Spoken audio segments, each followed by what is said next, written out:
We are live.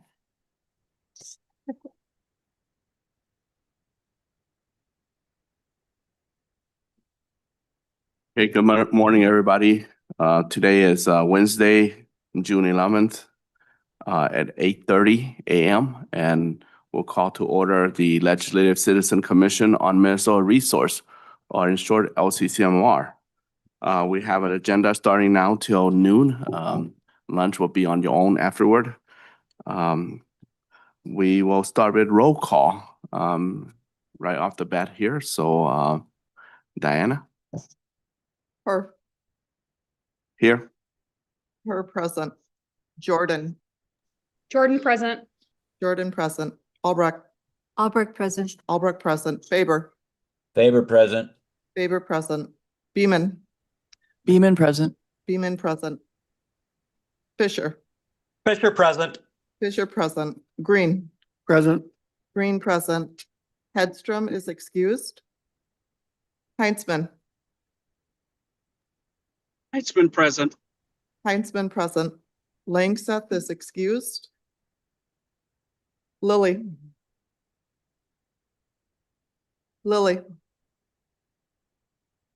McEwen Here.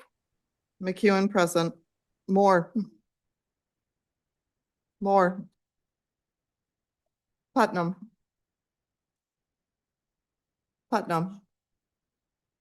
Reese present. present. Scraba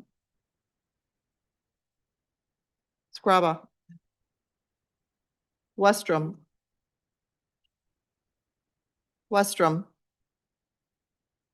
Currently, there are 10 members present. Okay, that show that we have quorum, and the next step on our agenda is to go over and approve the April 28th minutes. Anybody have question on that? Want us to do a summary on the April 8th agenda? I mean, on April 8th minutes. April 28th. To approve. Okay, Commissioner Reese, motion to approve.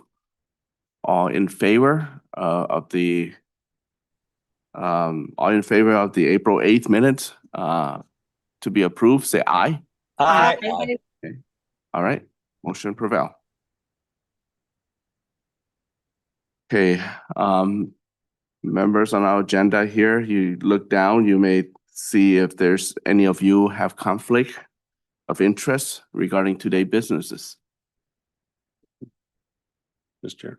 Commissioner Reese. Thank you, Mr. Chair. I'd like to declare a conflict on proposal ID 2026-149, ambient alkaline hydrolysis 2026-168, integrating biological carbon capture 2026-303, greenhouse gas mitigation, Minnesota livestock farming 329, making solar work for Minnesota dairy farms 338, I believe is the number, evaluating agrivoltaics, and 481, resilient dairy calf systems to support Minnesota communities.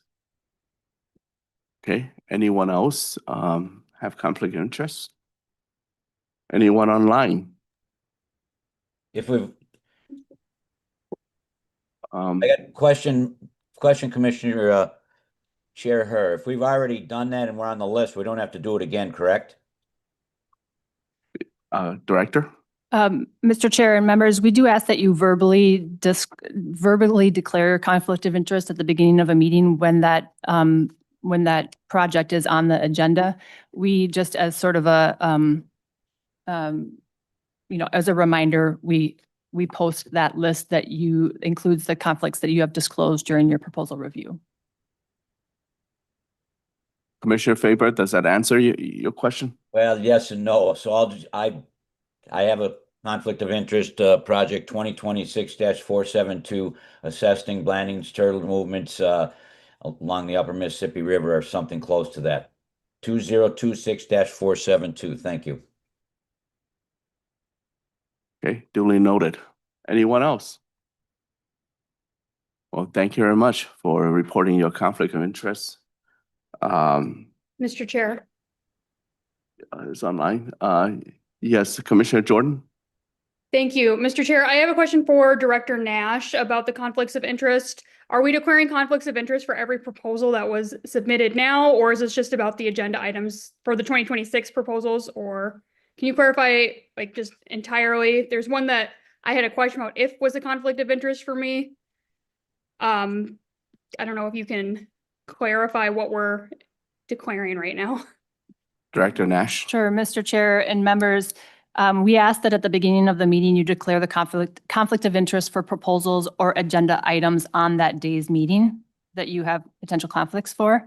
If there are other proposals or projects that are not on the agenda today that you have questions about, why don't you follow up with me afterwards and we can talk about what that conflict is, if it needs a management plan, or just to make sure that it's recorded and on file with us. Mr. Chair. Commissioner Jordan? Thank you, Mr. Chair. In that case, I saw on the part of the proposal for project 027, inspiring and connecting the next generations with nature.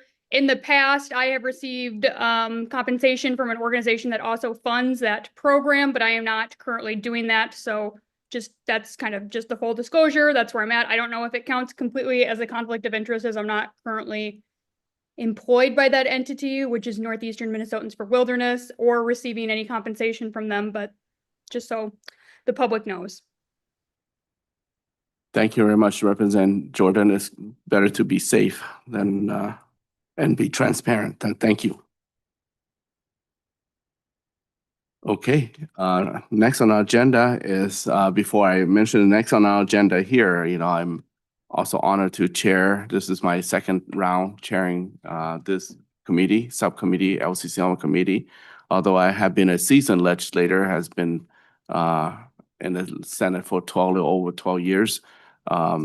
Most of us here in this committee are very much freshmen or new, other than Commissioner Albright and Senator Westrom, who has a little bit more experience than all of us here. So, but we want to thank all the senior member or the retired members of our LCCR committee. And that's next on our agenda here. I want to pass this time to Director Nash to mention their name, and we want to thank them. And if any one of you want to say a few words about their contribution and their work here on the LCCR, you may do so. And we want to maybe give them a big applause later following the acknowledgement. Great, Mr. Chair, members. So we have a few members who completed their terms. One of them was Nancy Gibson, and we all gave a plaque to her at our last meeting, the last meeting that she was at.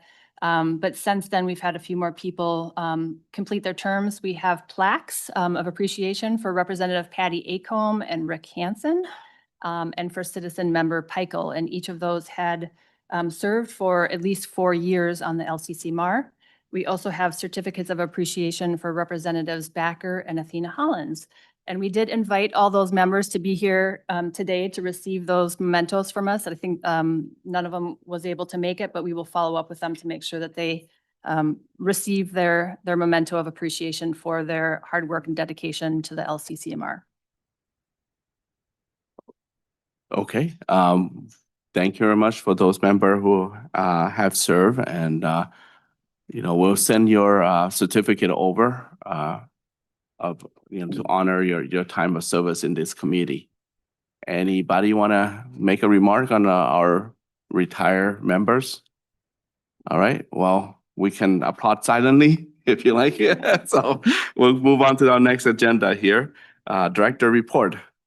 Okay, so members, I'm happy to report that the final report backlog that we've been talking about for the last several meetings is officially cleared. So we are all caught up on that and very, very happy to be able to announce that. In addition to preparing for the items that are on the agenda today, staff have been busy tracking the legislative session.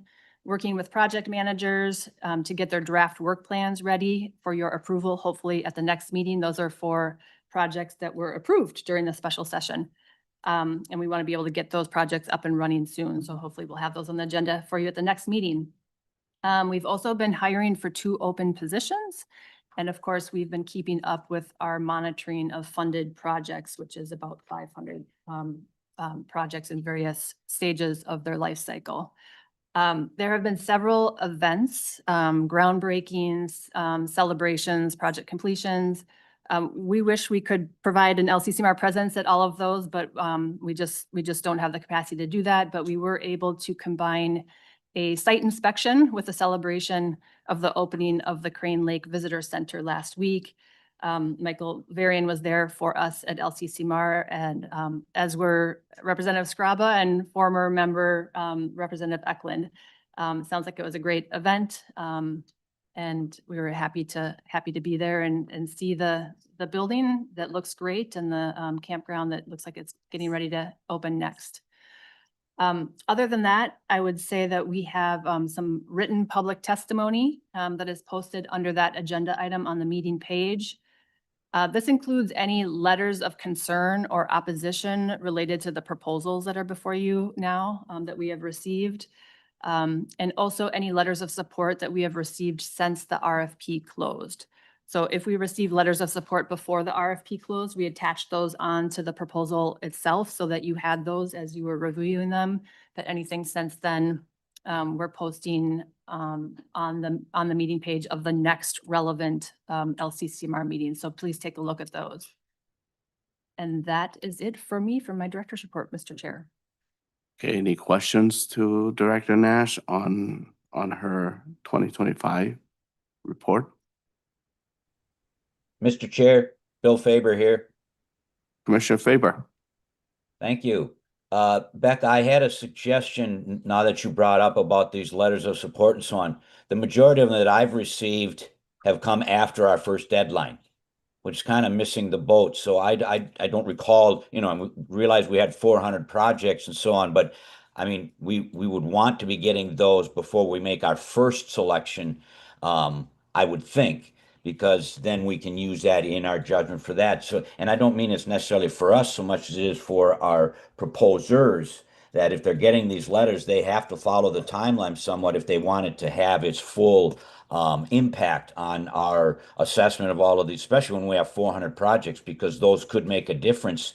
So just a suggestion to you, because we haven't had this problem with the many years I've been here, where I got most of the calls and the emails. I answer all of them, but I don't want to have to say you're a little bit late. I mean, it still can have an impact now today, but the big thing is that our first selection to make it into those that are being considered or more being considered. Just a suggestion for you, Becca. Thank you. Any further, Senator Westrom? Mr. Chair, Director Nash, you mentioned 2 vacancies. Can you remind me what positions they are, and are they new positions, or is that replacing somebody that's left? Director Nash. Mr. Chair and members, these are 2 new positions. One of them we're hiring for a business analyst, and this is somebody to help us maintain and complete the development of the online proposal and grant management system and help with some improvements that need to be made to that. So it's kind of a technology position. The other one is a grant monitoring specialist position. So continuing to add to our capacity to do our kind of the core work of the organization and processing and doing that monitoring and oversight of projects. And this is in response to the deeply increased number of projects and complexity of projects that we've been funded. So they are not replacing people. They are new positions. Okay, any further discussion or question to Director Nash? Thank you very much. Next on our agenda will be action taken on emerging issue. There will be presentation on this, and I would like to, are they here? Oh, right, okay. All right, the session report. As you know, and I pass on to Director Nash, after this, but I just want to let folks know in case you're not aware, we finished our 2025 special session 2 days ago, Monday. And our LCCMR of 2025 did pass and become law. So thank you for those who has been a part of it. Our legislator, Senator Westrom, Senator Green, and members in the House as well that help us pass the LCCMR bill this year. If there's any specific question, I can answer to that, but it's the bill that we all put our input in and then pass this committee, recommended to this House and the Senate to pass. It was part of the environmental omnibus bill as it passed the body and now going to the governor for signature. So Director Nash. Mr. Chair, thank you. And that's great in lieu of an actual session report.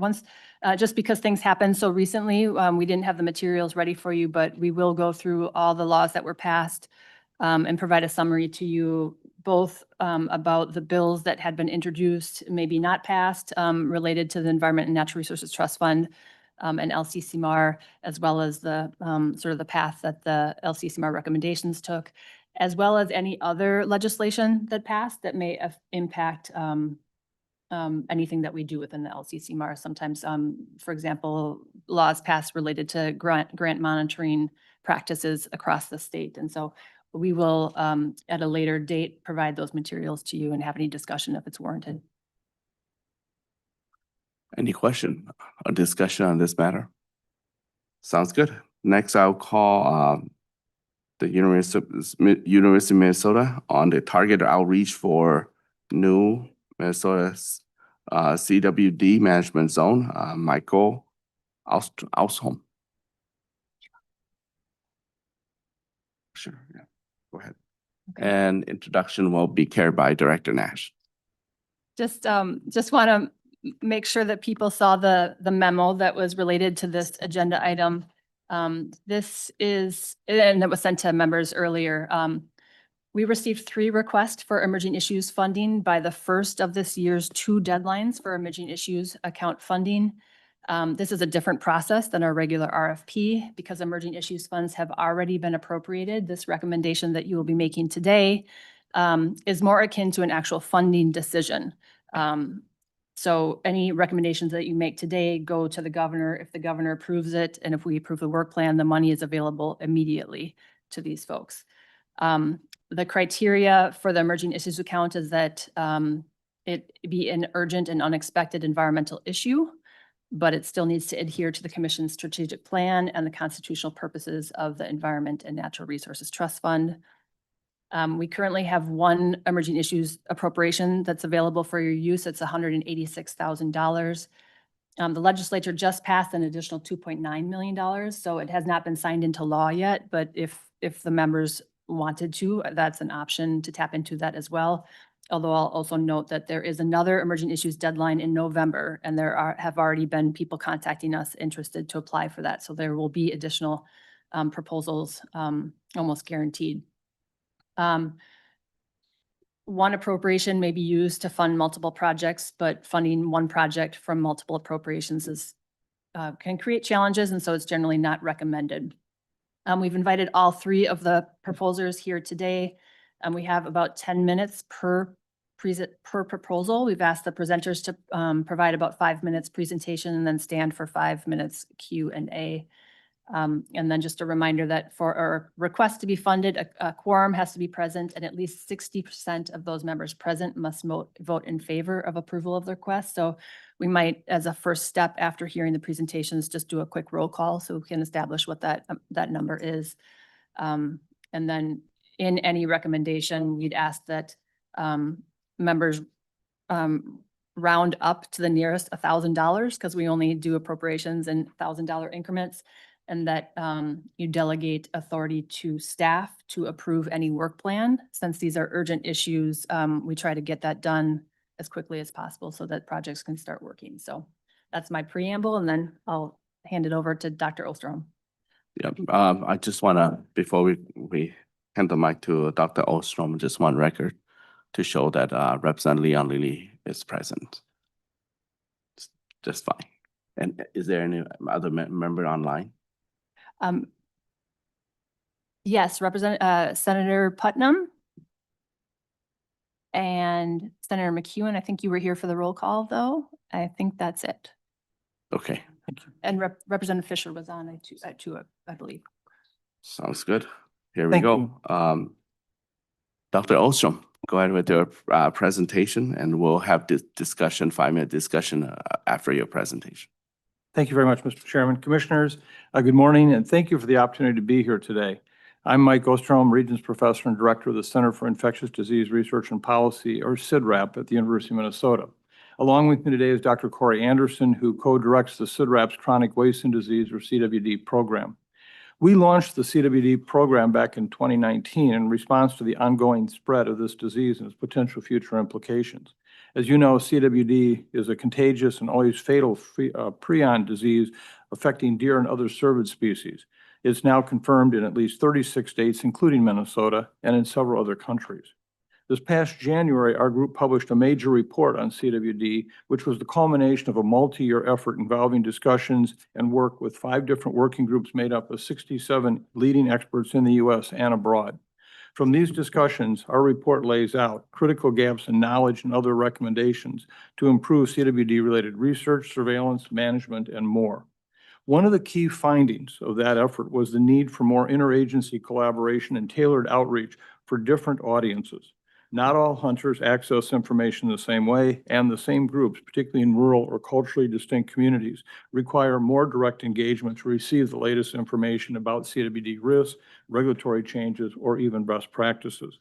And that's really the foundation for the work we're proposing here, which focuses on more accessible CWD outreach in southeastern Minnesota. To walk you through these efforts, I'll turn it over to Corey Anderson. Does this mic work? Yes. Got it. Thanks, Mike, and thank you again to the commission for the opportunity to speak with you here today. This outreach that we're proposing here specifically focuses on 3 deer permit areas, or DPAs, in the southeastern corner of the state. Those are DPAs 646, 647, and 648. This past January, the Minnesota Department of Natural Resources announced a shift in its approach to managing CWD in these areas because prevalence of the disease had reached at least 5%. Which is the threshold they consider for endemicity, or being an endemic area. As a result, the DNR is no longer using targeted culling or sharpshooting in these DPAs. However, there are still plenty of things that hunters can and should be doing in these areas to help slow the spread of CWD. That was another message that was emphasized by the DNR in its announcement.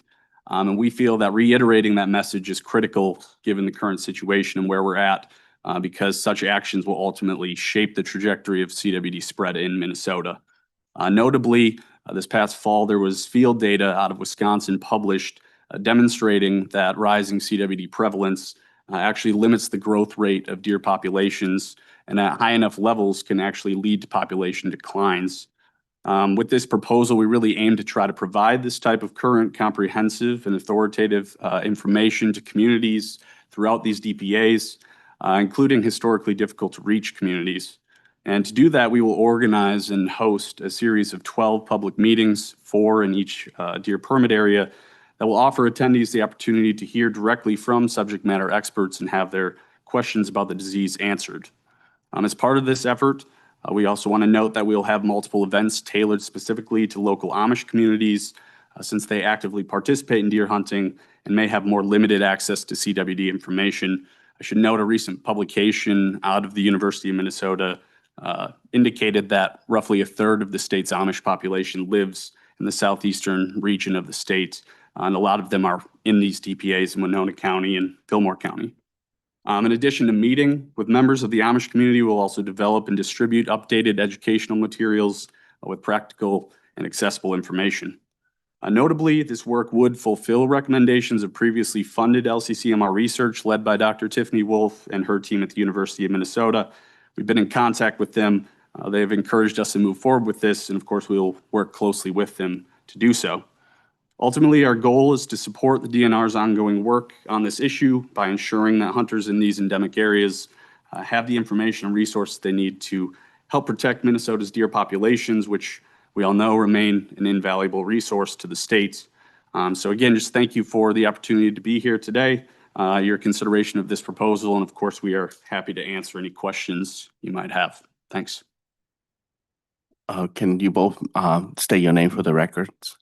Dr. Michael Osterholm, University of Minnesota. And Dr. Corey Anderson. Okay, any question from Commissioner Reese? Thank you, Mr. Chair.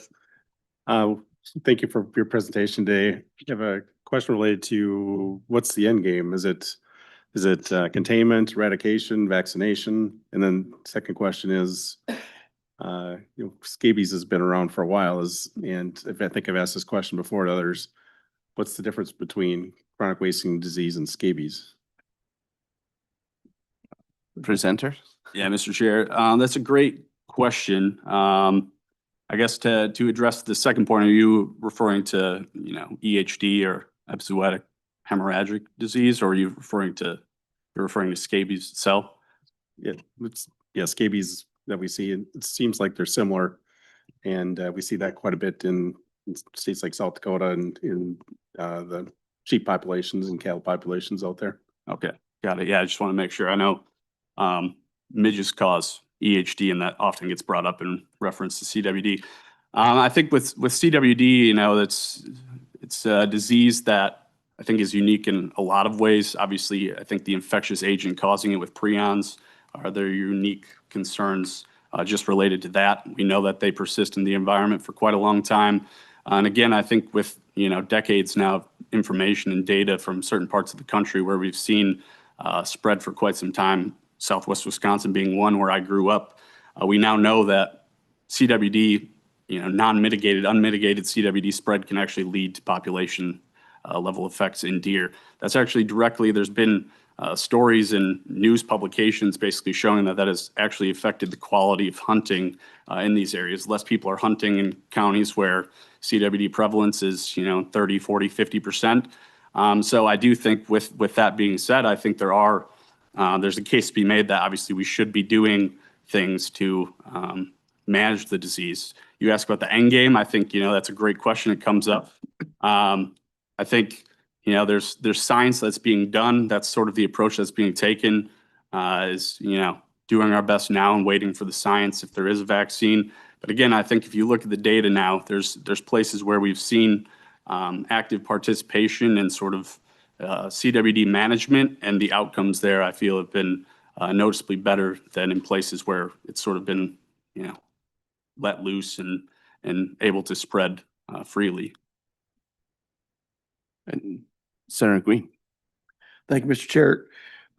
I've gotten to the point where whenever I see someone come in with another study for CWD, I get very skeptical because we put a lot of money into it. And your project here today isn't going to, the way it sounds to me from your presentation, isn't going to go and actually address anything within CWD. It's just going to be out giving information out, which is not probably the best use of money. And from the studies that I've seen, from the testing that they were doing between 2001 and 2021, in that period, they tested 120,000 deer, and 194 of them tested positive. And so now they've narrowed down their testing, the way it looks to me, into places where the CWD is traditionally heavier, and that brought the numbers up some. But nevertheless, we're still dealing with something that I don't see anything moving forward in the way of trying to eliminate CWD, just continuing to study it, and more money going out. So that gives me some heartburn as well. We also know that we've done some damage to deer farms, and we're still going after them. And yet, the testing in the deer farms has proven that there are deer that are naturally immune to CWD. They have the right genes within them, and they can actually breed that out by doing that through deer. And that might be a better use of the money trying to do that. And when we first started, even even professors within the university were saying, we need to use the deer farms as laboratories. And then somewhere along the line, I believe the DNR didn't like that because they were trying to do away with the deer farms, and we lost that. And so now we're going out and we're looking and we're doing studies on deer that are found dead and saying, oh, we have CWD, let's do another study. Or let's put $186,000 into telling people about it. I think that there's better use for this money. Mr. Chair, Commissioners, first of all, let me try to disentangle some of the different issues that were raised here. When we look at the numbers of animals that are actually infected with CWD, particularly in southeastern Minnesota, we were testing for many years before it was first introduced to see when it might get introduced. So those early years of negative tests were in fact anticipated. It was unfortunate when we found the first ones. Now, in fact, the spread of this particular prion has really rapidly escalated. So now if you go do the testing, we're going to see very different numbers than what you presented, because we're, as Willie Sutton once said, why do you rob banks? Because that's where the money is. If you want to find CWD, go to find out where it's first located, and you can start testing and you'll find a lot of it. And that's what we're seeing right now. I'm not going to deal with the issue of the deer farms because that's not really relevant to what we're talking about here today. But let me just be really clear. We have no evidence at all that there are immune deer to prions. There is just no evidence of that. And that has been clearly stated, and it's in our report brought together by the leading experts in the world on CWD.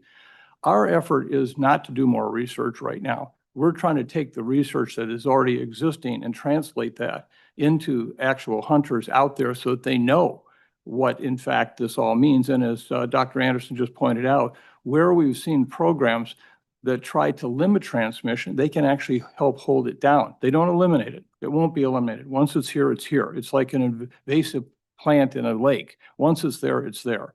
But what you can do is really try to suppress its activity so that we don't see an ever-increasing challenge to the deer population. As Dr. Anderson pointed out, we have clear data showing that if you do nothing, it will just keep spreading to the point of where you actually have major impacts on the overall herd health of that location. So our effort here is where you have such a concentrated population of people who don't access routine kinds of ways that we often think of getting information to the public. And this is really to help them take and translate that research that you talked about. So not more of it, just make sure that we know that people have the information that we've already gleaned, and that can actually help change the course of what happens with CWD in the population like southeastern Minnesota. Thank you. Okay, looks like our Senator Green, you still have follow-up? Okay. We're a little short of time now, but we'll go ahead with the question that you have. Okay, And just to be clear, this is outreach dollars, it's not research dollar, but thank you, Dr. Armstrong, for clarifying, give us background on CWD. My standpoint is that outreach is really needed for community that are impact, especially the zoning area, and reaching out to community that is not accessible to our information, like the Amish community. That's very, very important too as well. But Senator Green, your question. Just an additional comment. CWD has been around for a very long time, and it's not. It was first labeled, I think, back in the '60s, but it's on every continent. It's not just here. It didn't just appear here. It's been around for a very long time, and so you kind of make it sound like it's some kind of new disease that just popped up. And I think that we have done a very good job so far of letting people know about it, even to the point where we've scared them into not hunting. So I don't really see the need for this. Thanks. Representative Scarba. Thank you, Mr. Chair. When you were giving your presentation about how many deer are dying, do you have an accurate number of deer that that have had CWD that the DNR has noticed? Is there a number? You mean Mr. Anderson? Thank you, Mr. Chair. The number of positive animals? Yes. Yeah, right now in Minnesota, since I guess since 2002 when they first detected it, it's 375 deer that have tested positive. Okay. Representative Scarba. Thank you, Mr. Chair. One of the we're spending all this time on a disease that we know it's been here before 2002. We just determined it. I've been hunting elk and deer out west for 20 plus years. And it was doom and gloom when I started testing all the animals, and nothing has changed. Mother Nature has figured out how to manage this disease amongst itself. It does get prevalent, just like we get disease amongst ourselves. Sometimes it just happens. Where I'm concerned is we're spending all this time and all this money for 300 some deer with the potential it could go more. I know for a fact in the district that I represent, I lose that many deer in a month to the wolves, but yet I get nothing. I get no one saying, geez, maybe we should manage the wolves and have a better deer herd. But I don't. We get nothing. We let politics in the way of science. You're trying to use science now to make this decision. I'm frustrated with the whole system because you talked about people altering the way they hunt because there's CWD there. Come to northern Minnesota, there's empty deer camps everywhere now because there's no deer left. And I'm not blaming just the wolves. I'm saying the wolves are part of it. And yet nothing. But CWD, the sky is falling, and I've been living with it my whole life. I mean, I'm trying to figure out why now? What is so important that we have to spend to take the data that we already know? I mean, you can go to University of Oklahoma, you can go to University of all these different universities that are doing studies on CWD. Texas has copious amounts of information on CWD. I'm just curious why we're doing it now. Thank you. Thank you, Mr. Chair. Thank you for your comments, Senator Westrom. Thank you, Mr. Chair. Regarding some of the money we've put into research with the U, can you refresh us on where we're at on any sort of live prion test? I know a couple of years ago after we had I don't know, it's probably been 3, 4, 5 years ago, we put a pretty big chunk of money in, $1 million or more, or maybe a couple million. And I thought there was some pretty positive news, but I haven't really heard any more in the last year and a half. Are we making progress with the research going on there? I've read that Pennsylvania or some other states maybe have it or even further along in a live test than we are. What is the current status of that? Because it seems like that is the nut to crack to really help advance being able to not just do a mass casualty kill because that's the best we know. But what's the update on that? If you can tell us, that'd be good to know. Dr. Osterholm, Yeah, Mr. Dr. Chair. Anderson. Commissioners, first of all, the funding that you have done at the university has largely been with the group at the College of Veterinary Medicine and the Prion Center that they have there. And we're not part of that, but we can surely share with you what we know about what they're doing because we work very closely with them. They have made remarkable strides in the testing capacity, both in terms of making a test that is highly reliable and one that's readily, easily to use. And so your work has really paid off a lot in that regard. Let me just, before I turn it to Corey, just to answer that last question, let me just also point out, when we talk about 300 deer, we're talking about what gets detected. For example, many of the roadkill deer in this state never get tested. And yet one of the reasons they may get roadkill is because when they do develop this neurologic disease, they don't respond, even as a healthy deer would, which still is at risk of getting hit. We know that many deer that will die from chronic wasting disease that just literally are in the environment, they just are dead out there. We don't test those. So what we'd really look at as epidemiologists, disease trends issues, is just what is the overall scope of what's happening. And I can tell you right now that we are seeing a readily appreciated increase in infected animals, and not just numbers, but also in different locations. And our point here is that we don't want to stop hunting. Hunting is really important in management of herds.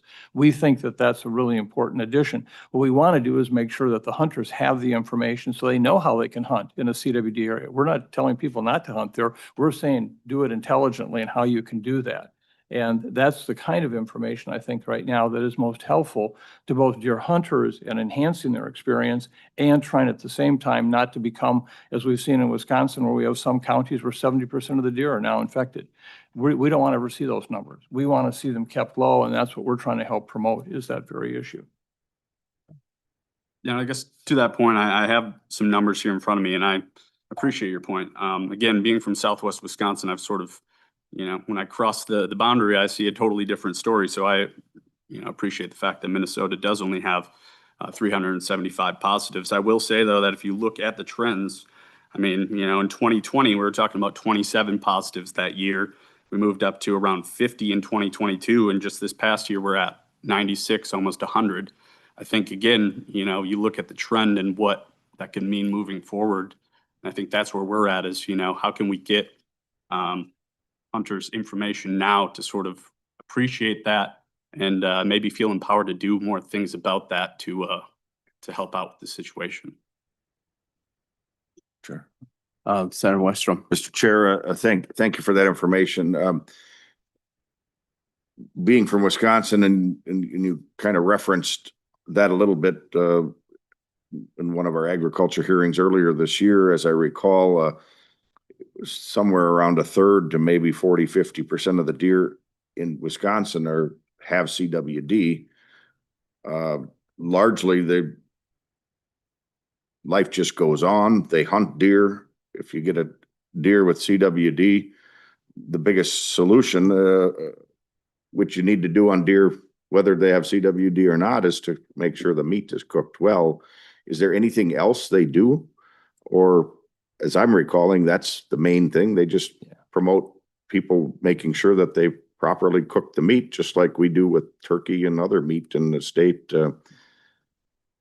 Mr. Chair. Is there any other negative effect of eating a CWD deer as long as it's cooked properly? Yeah. Dr. Osborne. Mr. Chair, Commissioners, I wish, in fact, that were the case, Senator.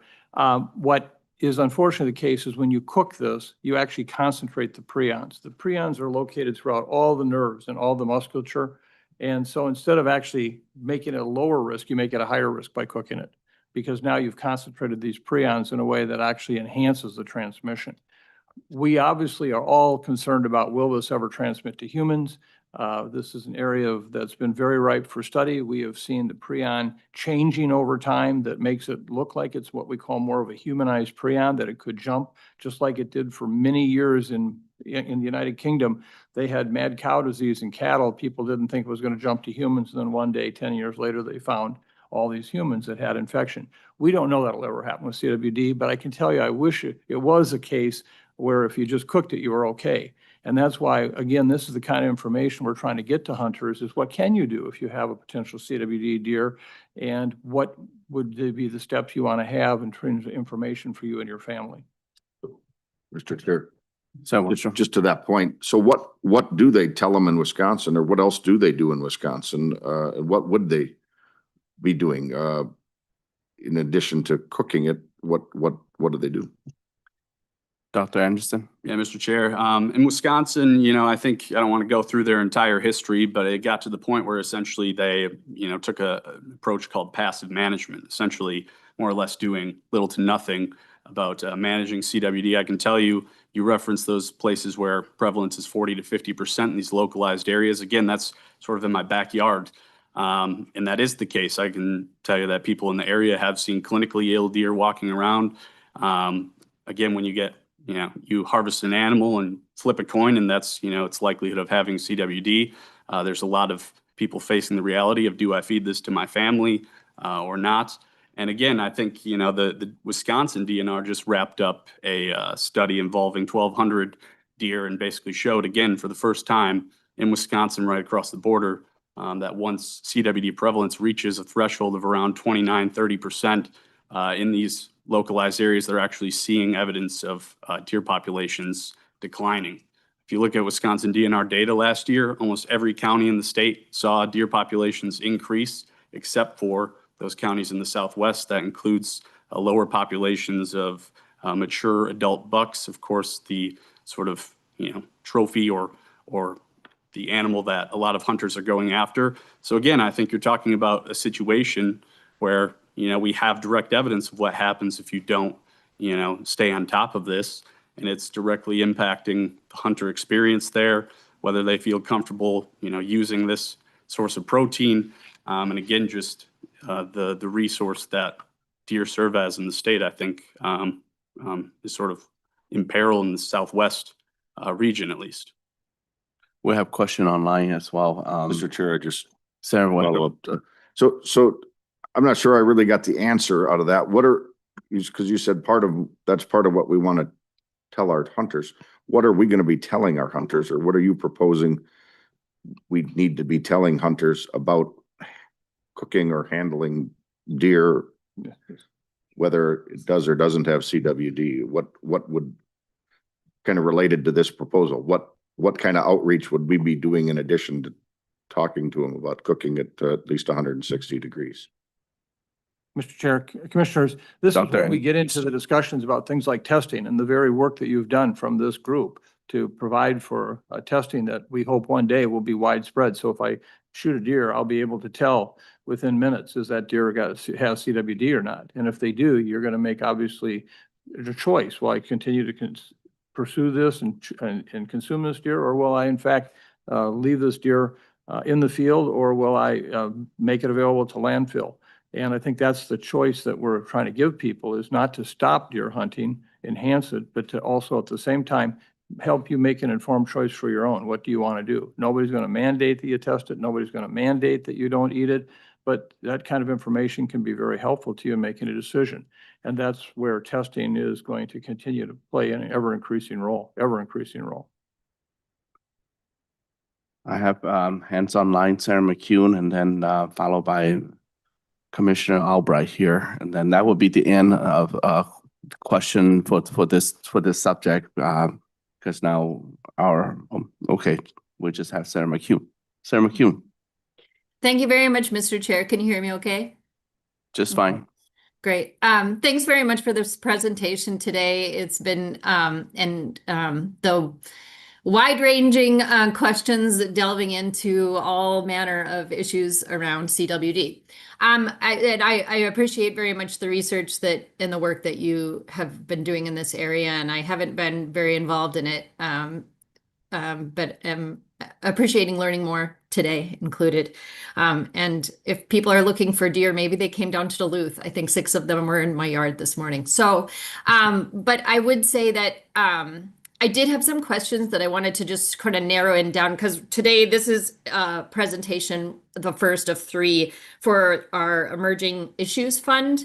And the criteria includes that these are requests for funds to address unexpected and urgent issues.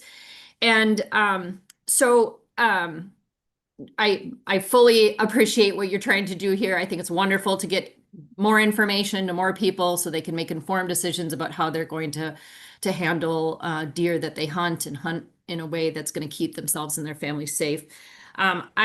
I just wonder, as I was reading the request letter and listening to your presentation, I was thinking, gosh, I'm kind of surprised that the Center for Infectious Disease Research and Policy or the DNR don't already have funds set aside to do this type of presentation and education around the state. So I'm wondering if you could just speak specifically to the need for this specific request of it. I think it's just shy of $186,000. That seems like a reasonable amount for what you're proposing in the letter to staff people to produce materials, to give presentations, et cetera. I'm just wondering about coming to us asking for this money from this particular fund versus money that, I mean, and maybe it just doesn't exist. I don't know. But are there not funds at the Center for Infectious Disease Research and Policy to do these types of presentations, or at the university? Are there not funds that the DNR has where they could be doing these types of outreach and research? Because this does seem like an appropriate role for our DNR to be doing, or for our government agencies to be educating and protecting the public around this. So just really want to zone in on this fund, why the ask from this particular fund. Thanks. Dr. Osterholm? Mr. Chair, Commissioners, thank you very much for asking that question so we can help clarify it.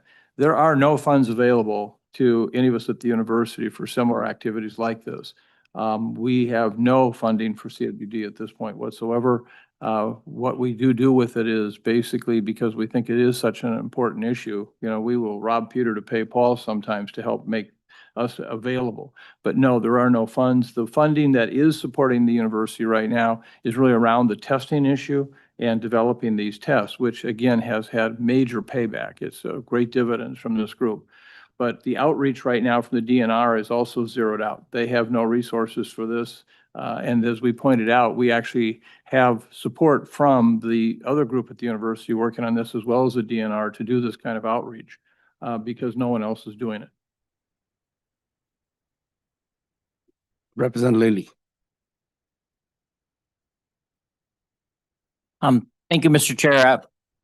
I haven't been on this commission for a long time, but with the chair, her and myself, we've spent a lot of time in the legacy space, and I know for years Minnesota's bought tons of land, and hunting and fishing is really important to Minnesota, and doing great restoration projects and doing amazing things. So I know economically how important hunting and fishing are to Minnesota. And I don't know if you ever had a bad fish that has worms and stuff, and you know, you can kind of figure that out and see it when you cut it open.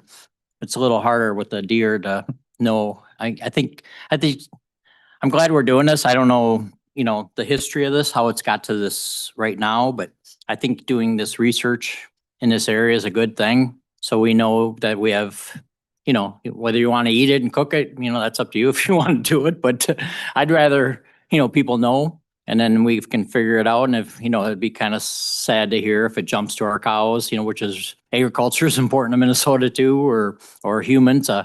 I'm pretty old, so I was in England in the 80s. So I'm one of those goofballs that was mentioned earlier that I can't give blood. Maybe I can now, but I was there in the 80s.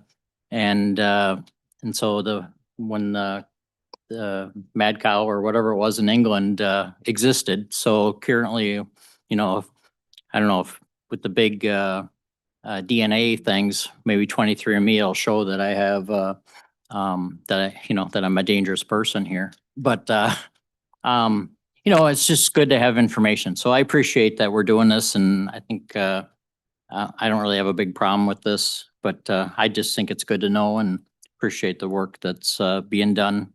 I'm kind of excited to be on this committee because it's like the science things. I think that's what you do. It's a little different than the Lassard SAMs, where you actually restore a prairie or do, you know, here's a place where you can do science. I used to serve on this commission, and that's what you did. And that's why I asked to be on it again, because I was pretty excited to do research. So anyways, sorry, that's a longer talk than I want. Representative Lilly. Representative Heinzman. Thank you, Chair.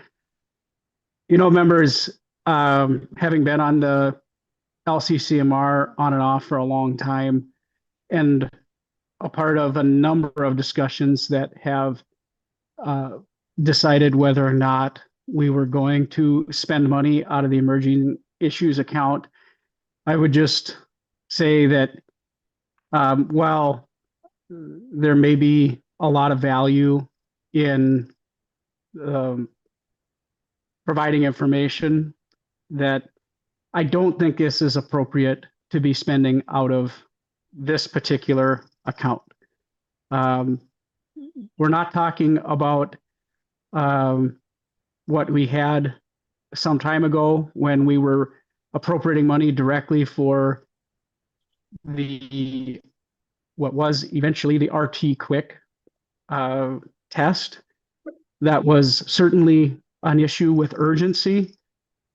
And I think that's why the emerging issues account was created to begin with, is that we needed to bypass all other processes to get funding immediately to something as critical as the testing or other problems that had no other opportunity to come through the processes that the legislature offers, whether it be a bill, whether it be a proposal directly to the LCCMR process that undergoes quite a lot of scrutiny. This is coming to us just to decide today as if it were an emerging issue. And I just find that that's not the case. And if the legislators on the LCCMR today had found this to be something that needed to be moved forward, I would have thought they would have pushed it through and made it a priority through our just wrapped this Monday legislative process, or a proposal coming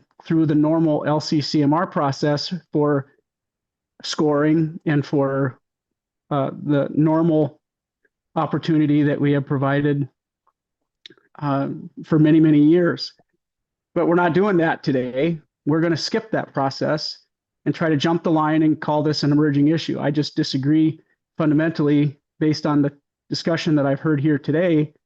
It's not that I'm in opposition at all to putting forward dollars in from another bucket. I think that would be much more appropriate versus trying to declare this some kind of an urgency by putting it here in front of us today as an emerging issue. Mr. Chair, Commissioners, thank you for that perspective. I think it is an important one to consider. In fact, this is a really important emerging issue. We are watching what's happening in southeastern Minnesota, where the number of infected deer are beginning to increase substantially. And that is what we've seen around the country, the time when, in fact, how you interact with hunters, how you do what you can to control it, makes a difference. Does it go to 15% or 30% or 50% or 70%? You don't get a second choice, a second chance. You don't get that if you don't now. So we're trying now to basically respond onto what is clearly an emerging issue in terms of what it's doing and how educating the hunters can help us doing that. I mean, a good example is helping the hunters understand, if I in fact see a deer that has classic chronic wasting disease, do I take it down out in the field knowing it's not my deer? What do I do with that? How do we help limit that transmission? And so what we're really talking about is translating everyday practice into a way to keep southeastern Minnesota from becoming what you heard about in Wisconsin.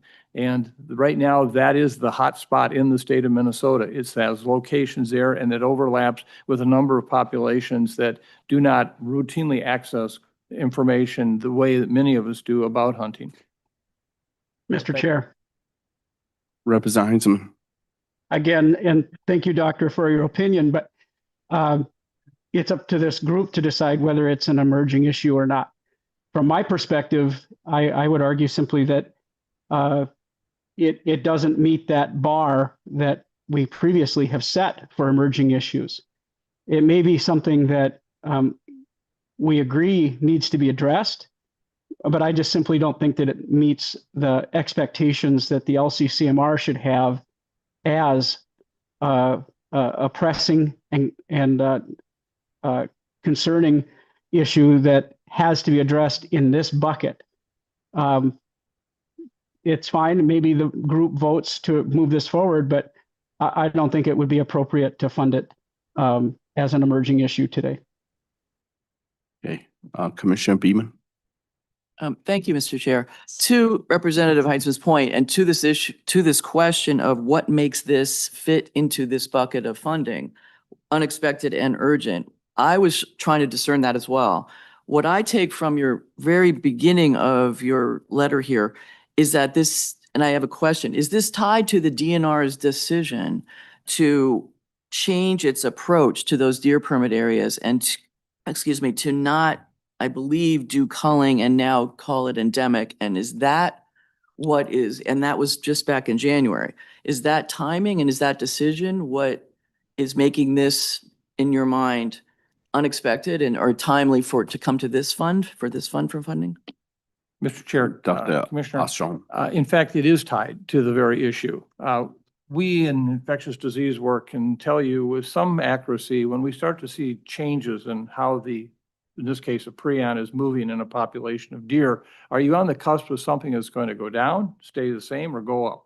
And if it's going to go up, how is it going to go up? And our experience with this prion in other locations around the country and using Wisconsin as the best example, when you get to this level, it starts to go up potentially dramatically. The DNR were within the mode of trying to completely control it. They've come to the conclusion they can't anymore.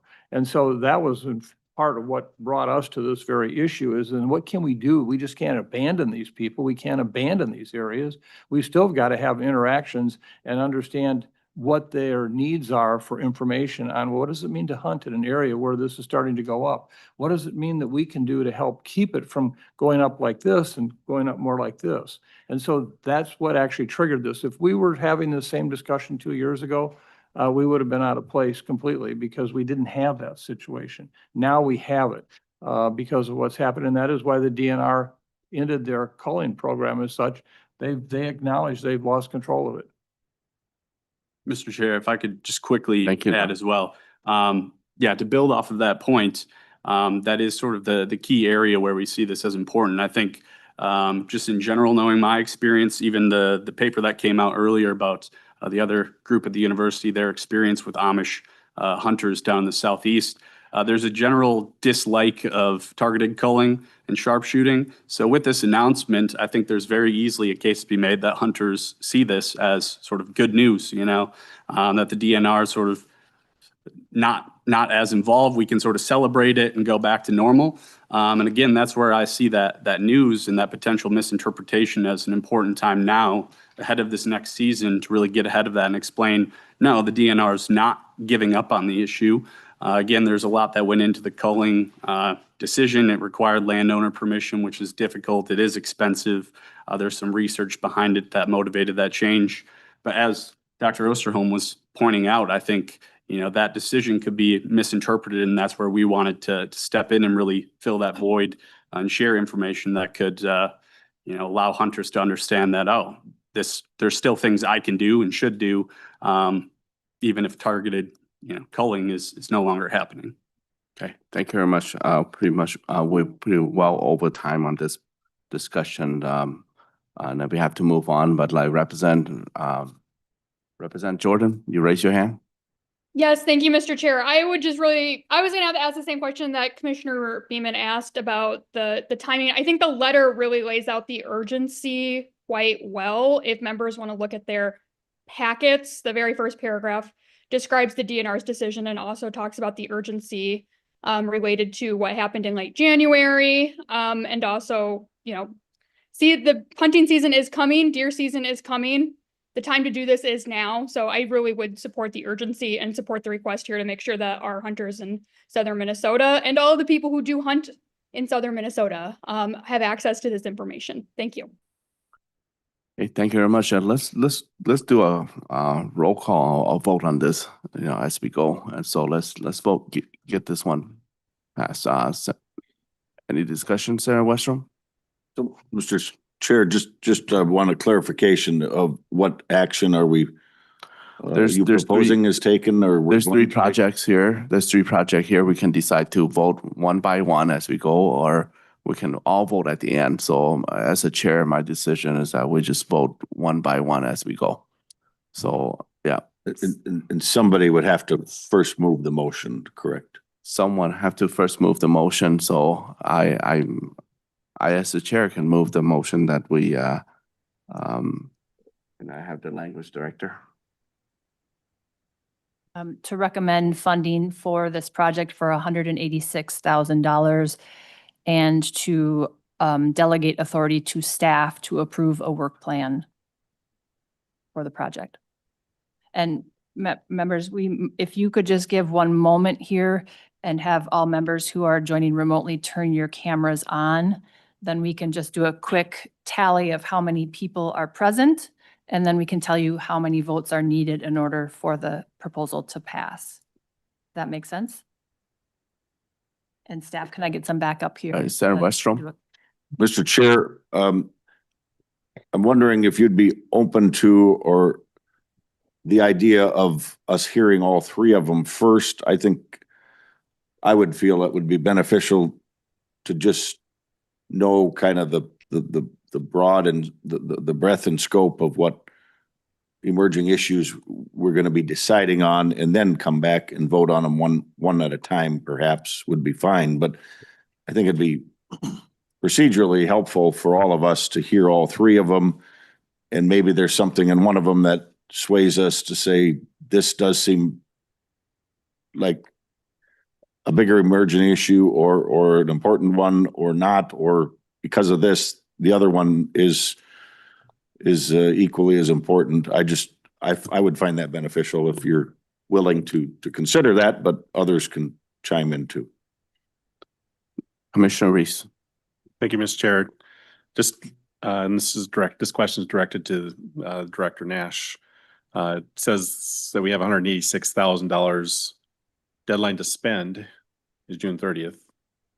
So does that mean deadline to commit to grants, or does it mean deadline to spend?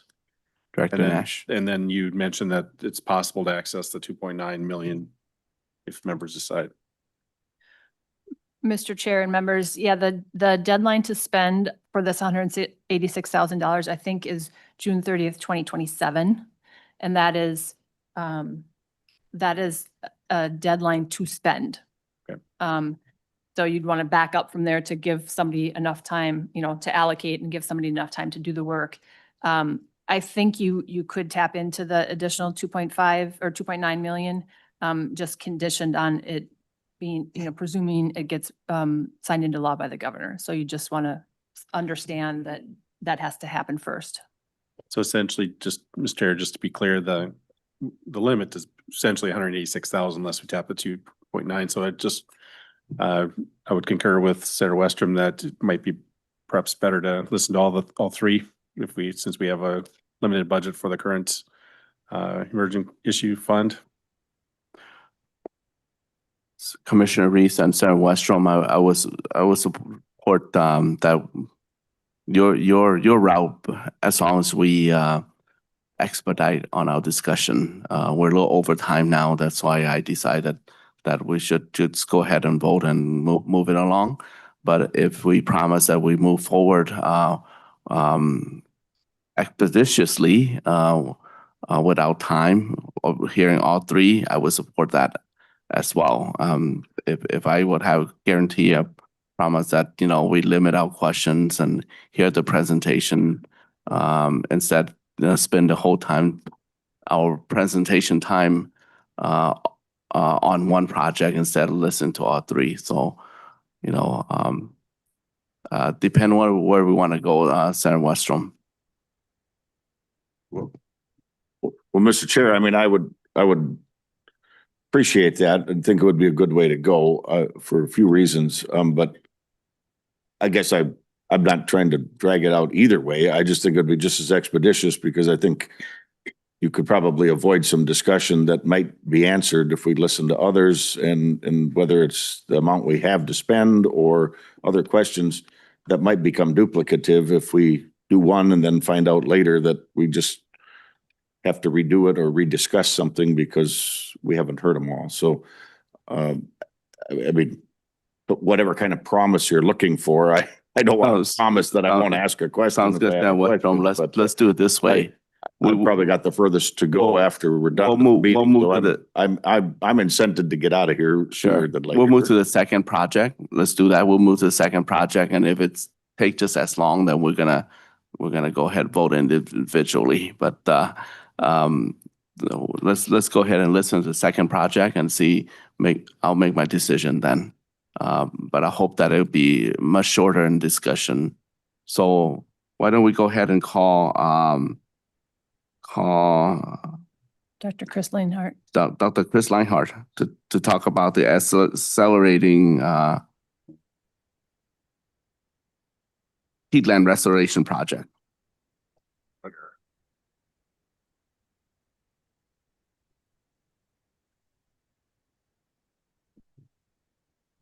Need to click it. It's okay. But let's see.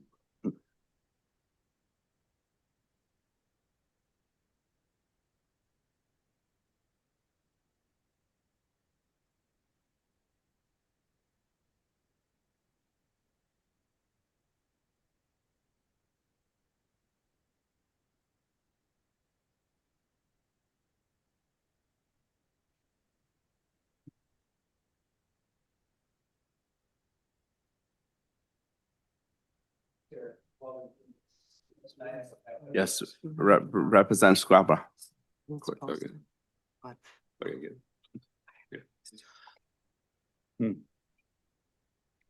Representative Squaba has a question. What? So bring me back into where we are. Total dollar amount we have to spend is $186,000. So we have three applications. Are they all for $186,000? No, and there's a spreadsheet that you can follow along on in your packets. So, yep, so the request amount, the first one was for 186, the second one is 117, and the third one is 2.55 million. So. Mr. Chair, people online cannot hear Representative Scraba. Oh. Okay, sorry. There. So the dollar amount can't be increased. You can't put more into this fund. This fund is by itself. Correct. And there's 186,000 that has been appropriated, signed into law, that's available right now. The legislature just passed, yesterday, 2.9 million more to the emerging issues account. Starting July. So it would be starting July 1 Yes. if the governor signs it into law, correct? Okay. All right. Thank you for clarifying that.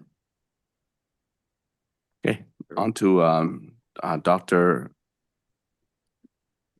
Linhart. All right. Good morning, Mr. Chair and board members. My name is Chris Lenhart. I'm a research professor at the University of Minnesota, Department of Bioproducts, Biosystems Engineering. I also work with the Nature Conservancy, Minnesota chapter on restoration projects, especially streams and wetlands. So I'm here today to explain to you this proposal called Accelerating the Revegetation of Peatland Restoration Projects to Enhance Their Success. We have an experimental peatland set up at the University of Minnesota on the St. Paul campus, and we're asking for some funding to update the facility to be able to test these peatland restoration methods around vegetation. And just a little background on peatlands briefly. Peatlands are very important ecologically, for carbon storage, provide water storage as well, flood control, wildlife habitat.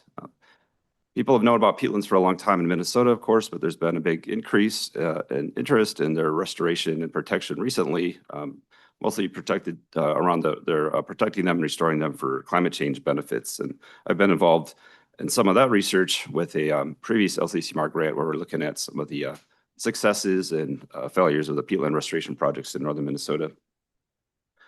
Let's see here. Go ahead on the slide. Yeah, so as I shows here on the slide, we've been working with the DNR and the Fish and Wildlife Service on these new peatland restoration projects. A lot of them are being planned up north of the Red Lake area over the next 4 years. So I'm in kind of the unique position of doing firsthand research and doing firsthand restoration projects. And so what we're looking at is trying to, update this experimental peatland area so that we can better test these revegetation methods to help improve the success of these projects for reducing greenhouse gas emissions and providing hydrologic benefits. And so their projects will be done over these few years. The design is going on now. And so that's why it's kind of urgent to take this information and sort of inform the projects now, rather than waiting for several years and then kind of telling them after it's too late. All right, so and just a little bit on the peatland restoration so far, we've been studying the ones up at Saxon Bog with the other LCCMR grant and other resources as well with a bunch of groups. The slide here shows what a ditched peatland looks like and then a restored one. And while they've been largely successful in most ways, I would say there are some problems.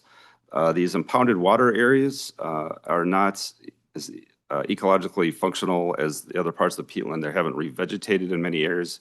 And that promotes methane release just in that open water area, which is bad for climate change. And it also reduces the sort of nutrient and pollutant retention that would occur by leaving these big open water areas that flow out rather than being retained. So what I'm proposing to help address this problem is to work in our sort of mini peatland facility that we have on the St. Paul campus. We built this many years ago. We've never had that much funding to sort of support it, but we've been able to do a lot of projects out there and learn a lot. We recently just changed it from regular wetland soil to peatland soil. And So one of the issues that we have is that the St. Paul water comes out at a really high pH over 8, and we need to get it down into an acidic condition like 5 is what it occurs in bogs. So you need different kind of tools and things to do that. We're proposing using kind of water harvest because rainfall is naturally a lower pH water, like around 5 to 6, or some kind of sort of water treatment devices that you could attach as well. But all that would cost money, so we're asking for money for the equipment and supplies, as well as some funding for a graduate student for 1.5 years of the graduate student time. Let's see. So I'll be testing different water levels, different plant types, especially the sphagnum moss, which is shown in that slide there on the right, which doesn't survive in these higher pH waters that are coming out of the tap, basically. And so we have the setup already. We have a student ready to go that we're looking for funding for. If we had the money, then they could spend all their time on it. This slide here just shows the facility, and then on the upper left there and the lower left is our field research sites for the other research project we're working on in the Sex and Bog and surrounding areas. And this just shows we'd use both the mesocosms, in sort of complementary to the field studies to inform these restoration projects that are just getting started. And there's a whole bunch of them. So with the Fish and Wildlife Service, the DNR, that I'm working with people up there. There's other ones as well. There's a TNC, Nature Conservancy, is doing a number of smaller ones. So there's a whole bunch of ongoing work. And it's, although, we've done wetland restoration in Minnesota for, decades, peatland restoration for climate change is pretty new. I mean, really just the last few years. And people are trying to figure out how to do these things best. It's kind of a new practice and science, I would say, newish and evolving. So by funding this project, I mean, the outcomes and benefits that we'd be able to update this peatland research station on campus to be able to actually test the bog conditions that we need by buying these additional equipment to create the water chemistry we need and the plants and things to do the studies. It'd help us to better understand the water levels that would improve restoration outcomes. So when you design these restoration projects, you can, flood them out like 6 feet, or you could set the water level down so it's, a foot or two. So like, what is the optimal water level for, getting all the benefits that you want? And especially then, enhancing the regrowth of this moss, which has proved to be a little tricky, and it's not regrowing on a lot of these restoration areas along the impounded ditch. And I work directly with these people so that in terms of the information sort of transfer and working with them, it would occur in real time. So it's not like we do the research and then 2 years later and then do some workshops. It'd be happening as we're doing it. And then just more generally, they need better restoration outcomes in northern Minnesota and other parts of Minnesota too. We're starting to do some peatland restoration in even like central Minnesota, finding more spots where there was drained peatlands.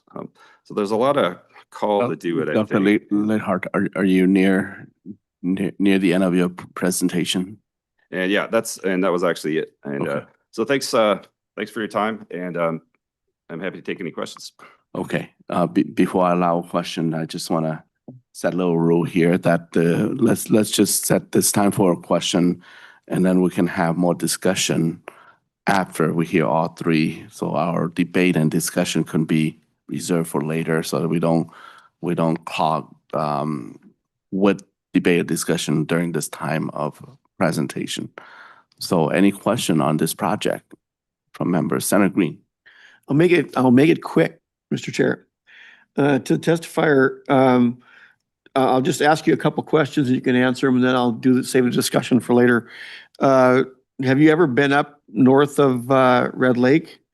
One of the reasons I probably would not support this is on a regular project that you come and propose, I can look through the book and I can see exactly what the money's going for. Right now, I don't know how much of this money is going to be going into your laboratory, how much money is going to be going into the field, if the project's really going to be done, or you're just going to go out there and look at the peatland. I mean, up north of Red Lake, it's wide open swamp and bog. That's all it is. So I don't really know what you're restoring It sounds like you're going to go in and actually change the landscape to do some kind of study, which would actually maybe impede the natural formations of the bogs up there and what they do. So how much is going into the study? How much is going into your research lab, and how much going to be going into the field? Those are questions that we need answered. I don't see this as an emerging issue. This is something that we've funded in the past as well. I think there's even funding in the current projects for Pete. So I'm not sure this fits in either. Dr. Linhart. All right, so a bunch of questions there. Thanks for your questions. And yeah, so I have been up north of Red Lake. I spent a week there just about 2 weeks ago, and we were visiting the projects. And so they are actual projects. Fish and Wildlife Service and DNR has. We're developing concept plans for the restoration, and they will happen. They're and the reason, yeah, and you're right. It's a good point. You're like, it's in it all peatlands up there north of Red Lake. Like, what are you restoring? Right? Yeah. Okay. But the thing is, they've been ditched all over. You can see it on the aerial photos, and so they dropped the water level in many of those. 2-3 feet. It changes the function of them to be less functional, and emitting greenhouse gases when you drain them. So even though it's a huge intact peatland, it's been degraded by drainage, and they dropped the water level. And so what's being proposed is to block up those ditches and raise the water level back up a couple feet. And so yeah, so that's and so there's a bunch of money that the Fish and Wildlife Service, DNR, Nature Conservancy have to do the actual restoration, which is being planned and should happen. I mean, it's going ahead. The money from our study, of course, it's a study. So, we have money for staff, we have equipment, but it would, the advantage of it is it's in a controlled experimental area on the campus, so you can control all those variables.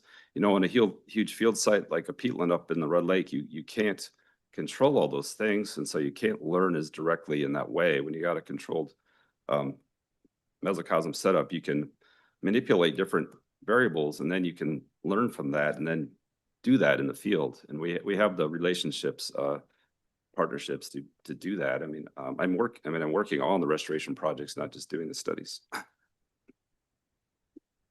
Any other question? Okay, we're good. Thank you very much, Dr. Lenhart. Okay, thank you. Thanks for your time. And do stand by and for later discussion that we may call you up for answer any question. I'm gonna call Rachel Gregg and Carol Andrews and Jim Fotisi from St. Louis County Scandinavian Cemetery. There's a presentation also presented, been passed to you.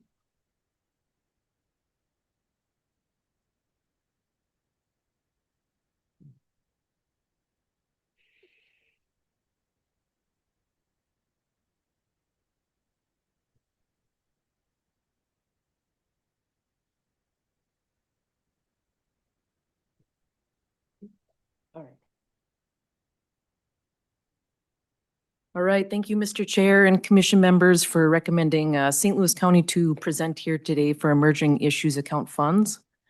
My name is Rachel Gregg. I am the St. Louis County Bridge Engineer and also the Scandia Cemetery Project Lead. Also up here today is Carol Andrews, who is the St. Louis County Environmental Engineer. Scandia Cemetery is located within the city limits of Duluth and the southeastern portion of St. Louis County. In August of 2024, a fourth grader attending a Concerts on the Pier performance at Glensheen Mansion found a discovery on the beachfront of Lake Superior, human bones. Next door to the mansion is the historic Scandian Cemetery, a private cemetery established in 1881. The cemetery property over time has experienced degradation of the shoreline, unearthing cemetery plots and human remains. Although St. Louis County has no legal obligation or responsibility over private cemeteries, the county recognizes that the continued exposure of human remains presents an ethical and environmental dilemma that requires action and a permanent solution. If you can see on this slide, I highlighted the erosion line, and that will be referenced later on So it's the edge of the property where the sloughing is prominent. If a no auction alternative is followed, Scandia Cemetery will indefinitely require routine monitoring, collection and housing of human remains, identification research, and notification to families. For decades, the forces of nature have stripped away the shoreline vegetation, leaving steep slopes bare and trees uprooted. UMD studies indicate for this region along Lake Superior, the shore is retreating about 12 to 20 inches every 10 years. On this slide, that erosion line is indicated by the red. The X's are actually locations of bone fragments that were found by our St. Louis County survey crew. St. Louis County shall administer design and construction of a permanent concrete retaining wall for Scandia Cemetery property. The concrete retaining wall alternative provides minimal excavation needs and will be backfilled behind the structure. The face of the structure will receive large riprap and at the beginning at the end for scour protection. These are just recent county examples for wayside rests and along the North Shore, built in 2020 and 2021, and these are true final construction costs. The county will acquire permanent and temporary easements to complete construction and perform future operation and maintenance needs of the proposed retaining wall. St. Louis County will be the designated owner of the wall. The project will provide a permanent shoreline protection alternative, will discontinue the erosion of human remains, will prevent erosion and retreat of approximately 300 feet of shoreline, and shall provide a resilient, hardened infrastructure to counteract Lake Superior's extreme weather events. St. Louis County is requesting $2,550,000 to complete scoping, design, permitting, land acquisition, plans, specifications, and construction of the project. If the county receives trust funds through emerging issues account, the overall project schedule could be accelerated by 1 year, with construction completed by December of 2027 versus December of 2028 if we receive regular LCCMR funding. St. Louis County regular administers federally funded projects and has full-time staff who are trained and fully versed in federal project administration, contracting, construction, and closeout requirements. St. Louis County is prepared to properly administer the obligations of this project. We just want to thank you again to have the opportunity to present. The Scandia Cemetery project is very highly unique and does not fall neatly in most available funding sources. So again, thank you for your time. Any question from members? Senator Heisman online? Oh, not Senator Thank Heisman. you. Representative Heisman. Thank you, Mr. Chair. And I was just getting in line to make a comment. I think that's what the chair had asked for a bit ago, that we hold comments from previous presentations. Do you want me to wait, Mr. Chair, or to proceed with my comment? Yeah, I think let's wait on that. Let's just ask questions to the presenters at this time, and then we have discussion. We will have further discussion on all the three projects. I know we have spent an ample time talking about the CWD, but if you can wait on the discussion, we'll go with question first. Very good. Okay. Co-chair Albright first. Thank you, Mr. Chair. Two questions, one for Becca and one for the presenters. Does this emerging issues account also have to follow the rules we have set up for capital construction under our regular funding, which would be 25%? Mr. Chair Director. and Mr. Chair and members, yes. Thank you. And so my question to the presenters, I think this is a project we should fund because this is an emergent issue and I support it. I just want to make sure we're doing it correctly and that we are getting the local match that we need in order to follow the rules we've set up for our funding streams. So I see in your budget on the one page of your presentation, you've got county personnel, professional service contracts, acquisition of lands. Are you able to find, 25% of 2,226,000 is, roughly $600,000. As I assume that you've also applied to IRRB for some funding. Is that a place you can find that match? And would you be able, if we were to fund this less 25% at, 1,000,007 or 1,000,008, whatever the number would come out to be, I'm not sure. Is that something that would help you get this project over the line? Anything absolutely helps. So the local match that I believe it is 25%. And it was like, I believe over 600,000. That is not a problem. The county would actually consume that cost and we would use our local funds to support that, the match for this project. Goal is construction that stops the erosion, this is a very active site, as you saw from those survey X's. Multiple times we encountered bone fragments right on the beach. Another aspect too is the funding of the engineering, the design consultants, the upfront scoping and preparation of construction plan. If we can get that money now, that's the game changer. Otherwise, with the regular LCCMR funding, we can't hire a design consultant or even geotechnical work for rock coring of the ledge rock and soil borings for construction information. Mr. Chair? Chair Albright. Just one last comment. I wish that you had included in your packet some confirmation from the county that they are willing to step up and make that contribution, because we're going on your word. I see a county official who wants to come to the mic, and perhaps we'll let him introduce himself. Do that, Mr. Chair, if that's okay.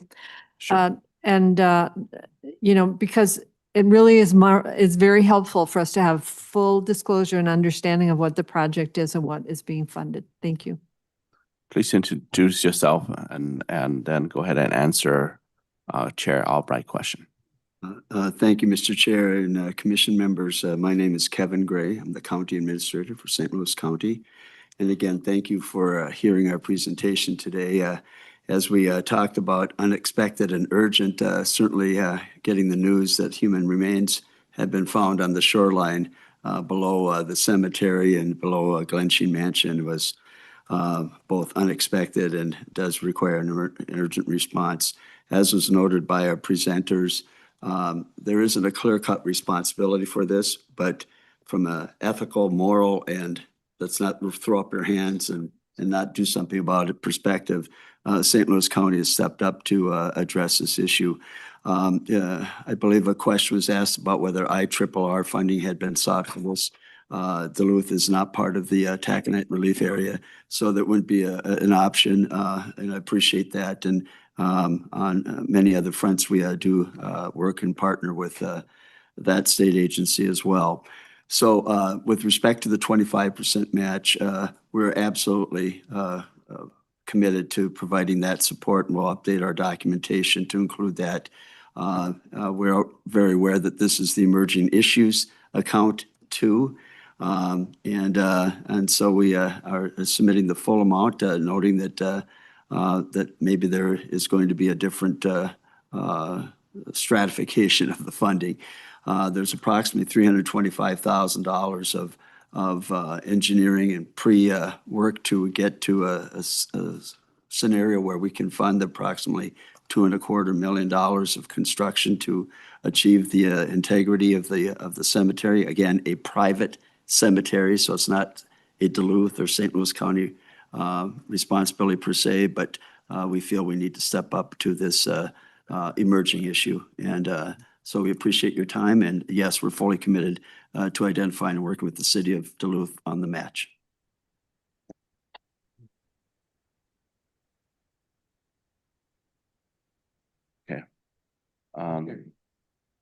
Yes, Commissioner Reese. Thank you, Mr. Chair. Mrs. Private Cemetery, is there a landowner of record for the cemetery? Or is the county going to be taking it over? So the cemetery is privately owned and it's a cemetery board of trustees to a married couple, actually with an attorney. So the county would obtain easement, a permanent easement. We would be the owner of the wall. We are not owners of the property, but we would have that easement to access that wall to do future maintenance. Okay, so as a private owner, landowner, is there, excuse me, Mr. Chair, That's private landowner, is there any contribution from that landowner? So from that group, the only pot of money they have is for routine grounds maintenance, or if a project was needed, but it amounts to less than 15,000. So they do not have the capacity to be the project lead, and or we won't be asking any contributions. Let's follow up, Yeah. Commissioner Reese. Just a follow-up comment, I do agree that it meets the emergent issues. I don't know if it meets the criteria for funding for LCCMR, because I don't see where it meets environmental or recreational aspects of what the fund was created for. And the other concern I have is it creates precedence. We have many private cemeteries across the state. I have one right across from my driveway that has issues. The township took it over actually because the property owner was not still living, and so I think we need to be careful with this, and that's my comment overall for the Emerging Issues Fund. This was created for emergencies, and clearly this counts as emergency, but I'm not sure it counts as meeting the definition of Environmental Natural Resource Trust Fund, and I think it establishes a precedence that could have long-lasting implications for the trust fund. Thank you, Mr. Chair. Thank you. Next is Commissioner Moore. Thank you, Chair, and thank you for the presentation. I too acknowledge this is an emerging issue. There are fragments of bones emerging from the ground, but I also question whether this is the correct fit for LCCMR funding as a whole and for the Environmental Trust and Natural Resources Fund. I echo Commissioner Albrecht's comments as well, that perhaps partial funding specifically to deal with the erosion aspects might be sort of more aligned with the goals of the Environmental Trust and Natural Resources funding pot. I acknowledge this is a real issue that's being faced, but I'm not convinced that this is the best funding source to address that. Okay, Representative Heisman. Thank you, Chair. And I just have to chime in because I too see this project in similar light to the previous projects. Yes, we could argue that this third project is an emerging issue, but the previous projects, I think, arguably do not. And some could say, hey, I got in line and I went through the traditional LCCMR process. These projects look very much like projects trying to come in and jump that line. And I'm not saying that that is what's happening, but I am saying that I think that there's a lot of folks that would be frustrated by us allowing these to continue forward as emerging issues. And I would just follow that up by saying, if we today decide to go forward with these three projects as emerging issues, that there probably needs to be more statutory process created so that we're not making a mistake as the emerging issues account could become just a way to get around the previous. And I think it's a positive, challenging LCCMR process. Just my 2 cents, Mr. Chair. Thank you. Next is Representative Jordan. Thank you, Mr. Chair. I think a lot of my questions go along with what previous people have said about how this is obviously a really difficult situation for the Scandia Cemetery, but I'm just not sure how it meets the constitutional funding requirements of the LCCMR. We are bound by the Constitution and the voters who said this is what they want their lottery money used for, and I appreciate that it's a really difficult situation, but I'm just not sure that this meets our threshold for LCCMR funding at this time. Okay, thank you. Representative Fisher. Thank you, Chair Her. I have a couple of questions overall, just to make sure I'm understanding the dollars that are available right now. Am I correct in understand, this would probably be the staff, I think that would be able to answer this, from my understanding, we have 186,000 that we have available until June 30th, and then a new pot of money that starts on July 1st. That's like 2.8, 2.9 million that then is available for 1 year, and when that's gone, it's gone. Is that correct? Director. Mr. Chair and members, so close. The $186,000 that we have right now is actually available to you, but has to be spent by June 30th, 2027. So if you decide not to recommend any money today, that money will still be around next year, not November and next year. But yes, we do have $2.9 million that was just appropriated, that comes online July 1st, and that money will be available, but would have to be spent by June 30th, 2028. So there's neither of these sources of funding is going to go away, by June 30th of this year. Okay, no, thank you. This is where I need the clarification. So when I take a look at it with the proposals that we have in front of us, that would take care of almost all the emergency issue money that we have until June of 2028. So just recognizing that and some of the concerns out there of particularly the cemetery project maybe not meeting goals, I would be hard pressed to, particularly 2.5 million, I just could not see funding that and then realize now we have no more money for almost 2 years that we're going to have available for emergency issues. So I do have those concerns. Okay, let's go to Representative Scraba first. Thank you, Chair. The environment part, the emergence part, most people seem fairly okay with this. The environment part, I know I sit on capital investments, and this was, everyone is trying to find something.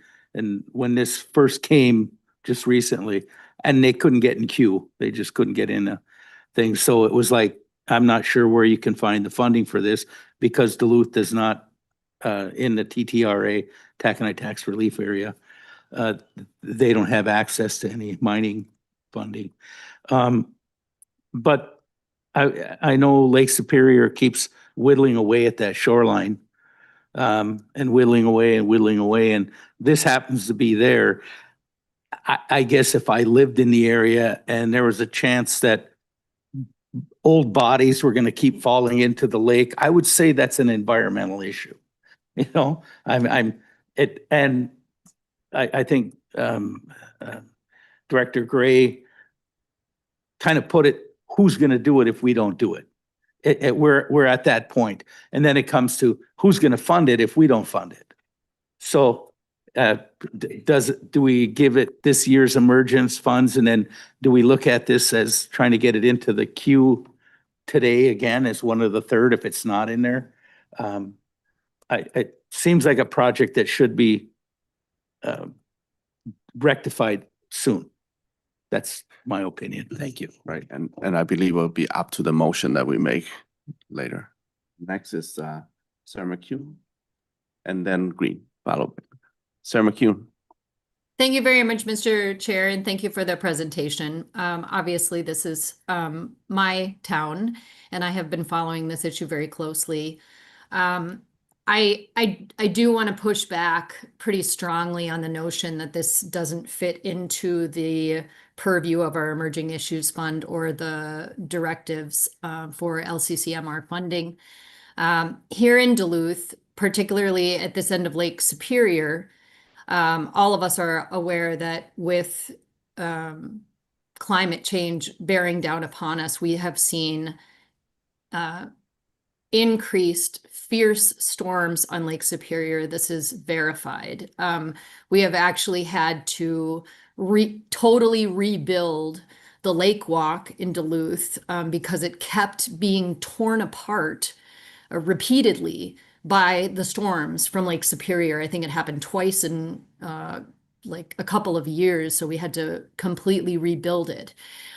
So this is environmental damage caused by climate change that is happening, eroding our shore. And in this case, there happens to be a historic cemetery that had been placed right along the edge of the shore on the North Shore. And that erosion caused by climate change is resulting in bodies falling along the shore. And this is a publicly available shoreline also. I mean, the cemetery itself, yes, is private, and the county has been involved now in really trying to take the reins and take responsibility for this. But as was noted in the testimony, this issue initially really came to light because of a child on a tour walking along the shore and finding bones, human remains.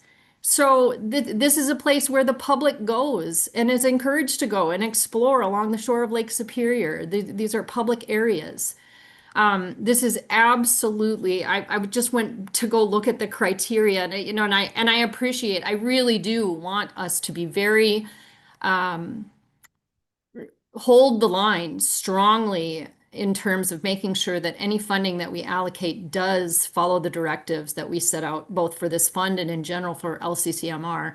But when I'm looking here at our criteria, that the funding must be used for the public purpose of protection, conservation, preservation, and enhancement of the state's air, water, land, fish, wildlife, and other natural resources. I cannot think of a more appropriate project than making sure that the shores of Lake Superior in the city of Duluth that are public are preserved to the extent that we don't have bodies falling onto the shore for the public to come across. Like, this is it. This fits this fund, and this fits the Emerging Issues Fund to a T. So at the very least, I would appeal to my fellow commissioners here. I would like us to fully fund this. I know that it would clean out the funding that we'd be looking at going forward. But if that is not something that people are willing to do just because of the amount that we have available in the fund or looking forward, I would at the very least ask that people support the basic funding that will allow the county to get moving on this, that will support St. Louis County in being able to begin addressing this. And to the issue of erosion, this is the whole issue is to try to stop that erosion from happening. That is the cost.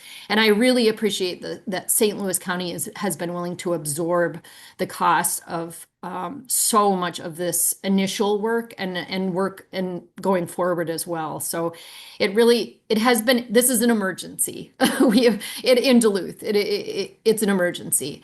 And there is no other funds, as I've heard say, that we've been looking everywhere. So this seems to me to really fit the bill. And I ask for your support for this. Thanks. Thank you. And one question did come up to, behind the scene here is whether we are still asking question or debate. I think we're kind of flow over to the debate as well. So since this is the third project on presentation, it'll be okay to have a discussion among us. But let me pass it to Senator Green next on the line. Actually, I think that my question was already answered, so I'm just going to vote no. Okay, Commissioner Reese. Mr. Chair, really appreciate the passionate responses to this, but at the end of the day, the whole coastline of Lake Superior is eroding and climate change isn't changing that. I think what the heart is are we going to fund the repair of a cemetery, a private cemetery? And as I mentioned earlier, our local township took over care of cemetery. We see this all across rural Minnesota as populations decline, churches disband. And we've seen the effects of climate change there too. Trees are falling, creating a lot of damage within these cemeteries. And the approach that we're taking in rural Minnesota is that the landowners, which keep in mind are much lower per capita, are bearing the cost of these. And so that's the way that we're dealing with that in rural Minnesota. And I think that this would open up a new precedence for the use of ENTRF funding. And I think that's a dangerous precedence moving forward. And so do you want to fund the research into protecting our lakes and our wildlife and capital improvements to enhance the recreation? Or are we going to fund with this fund? Are we going to fund the repair of cemeteries and other infrastructure like that has historically been the burden of local government? So that's my point. I certainly understand the problem and appreciate the dilemma that you must face, but I think it is more a local government issue that in my area that we're taking care of on that basis. Thank you. Thank you, Commissioner Beaman. Thank you, Mr. Chair. I know it can get complicated if people start to pull apart proposals and say, well, what about only funding this or that? But to the point about getting it at least started, I'm just looking at that as an option. I'm noticing that most of the budget is for construction, not surprisingly, but you do have the design consultant and some a little bit on easements and some archaeology. And if I heard you right, design and getting the project to a point where you know you could go forward is important. Would money for that piece of it be useful or not helpful at this point? Oh, absolutely. That's necessary, to be honest. Especially now is the time, it's summer. Now's the time where we would perform the geotechnical work. You could do that in the winter also, just to get a jump on it, be prepared. There is other funding opportunities. Right now, those grants either aren't open. One program was the BRIC, and that was the Building Resilient Infrastructure and Communities.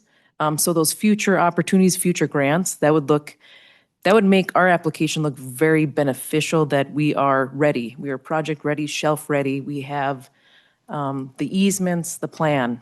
We're just looking for the construction costs. So that would be very beneficial for our project. Yes, Chair Albright. Thank you, Chair Herr. To your point, Commissioner Beaman, I agree that maybe funding a portion of this would be a good step. And I would also I think maybe Representative Heinzman asked why they didn't come through the process, and you actually did. You have an LCCMR project in the hopper. It didn't make the first cut, but those that feel strongly about it, either Senate or House, might be able to add it back in as one of their choices. And so I would move to fund $325,000 out of the emerging issues account to fund the beginnings of this and recommend that it be added back in for consideration on a presentation. Okay. Chair Albright had made a motion. Can I have council or director repeat that motion? Mr. Chair, members, Member Albright moves to recommend $325,000 to the Scandia Cemetery project. And I imagine that would also include any final motion would include authority for staff to approve the work plan, if approved. Good. One more time. Chair Albright. To my motion, just a couple comments. their LCCMR proposal came in under the resiliency section. And in our strategic plan, the resilience goal 4.1 in resiliency is to research, demonstrate, and or promote comprehensive and viable solutions for reducing the impacts of climate change, land use changes, or extreme weather events on the environment and natural resources, both through engineered and natural solutions targeted at critical areas. I would also just comment that it is not uncommon for historically 3,000 years for cultural remains, burial grounds to be on upland areas, riparian areas. And I think if this were anything other than a Scandinavian cemetery, if it were cultural remains of indigenous population, we would not hesitate to recognize that this is a resource that needs to be protected. So I would just suggest that funding a portion of this to help is it Cook or St. Louis County get started on this makes a lot of sense for a number of reasons within our strategic plan. Thank you. Okay, Senator Westrom, is that a discussion on Chair Albright motion? Yeah, I do, Mr. Chair, but just a clarification. So this would be the first motion of 3 probably individually on these projects. Is that kind of where we're at? Correct, Senator Westrom. So I got a question for the presenters quick, and then I guess I'd like to add some comments. Go ahead.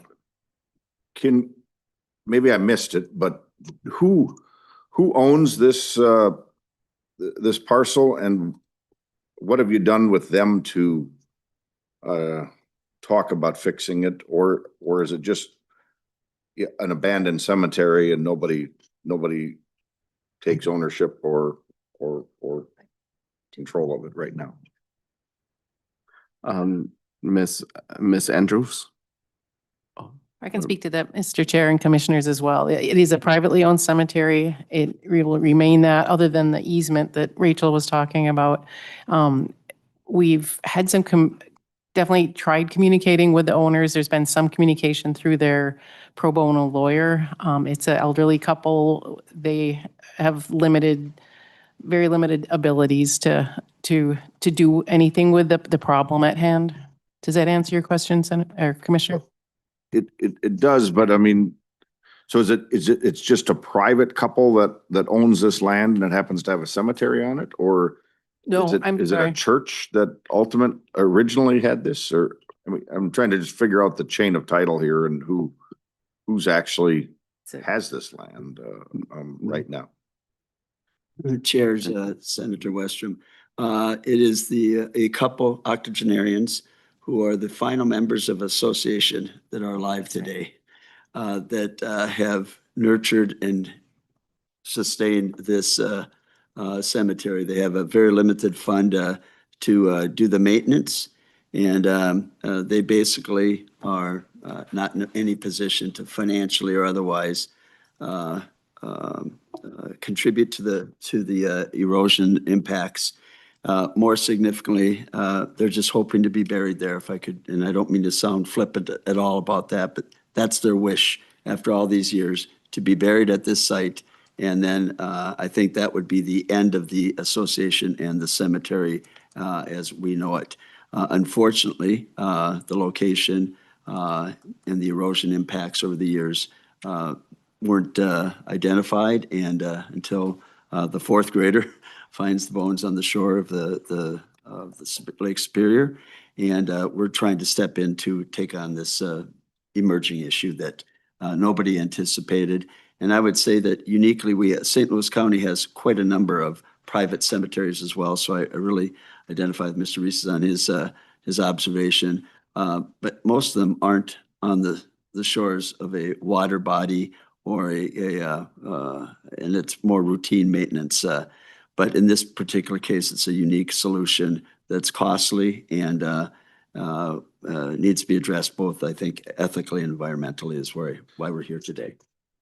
So has there been any discussion or looking into, and is there does it make more sense to exhume the graves closest to the lake that's eroding and move them back into the other land of the cemetery? Because just a cement wall, I mean, that might give you a 30-year solution here, 50 years, but you know, water and ice and wind on a cement wall is not a permanent solution. A big shore line of rocks would probably be a better solution than concrete, which breaks up over time.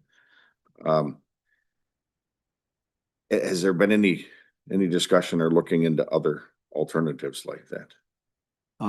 Chairs, Senator Westrom, absolutely. And there's some challenges, and we're going down this path through an engineering lens. I'm going to defer to Rachel, our structures engineer, to talk about this approach. And again, noting the elevation and other impacts as well, make this an extraordinary solution challenge. So I'll turn it over to Rachel to talk, our bridge engineer, to talk about that. Sure. Shoreline mitigation alternative number one is proposed the concrete retaining wall.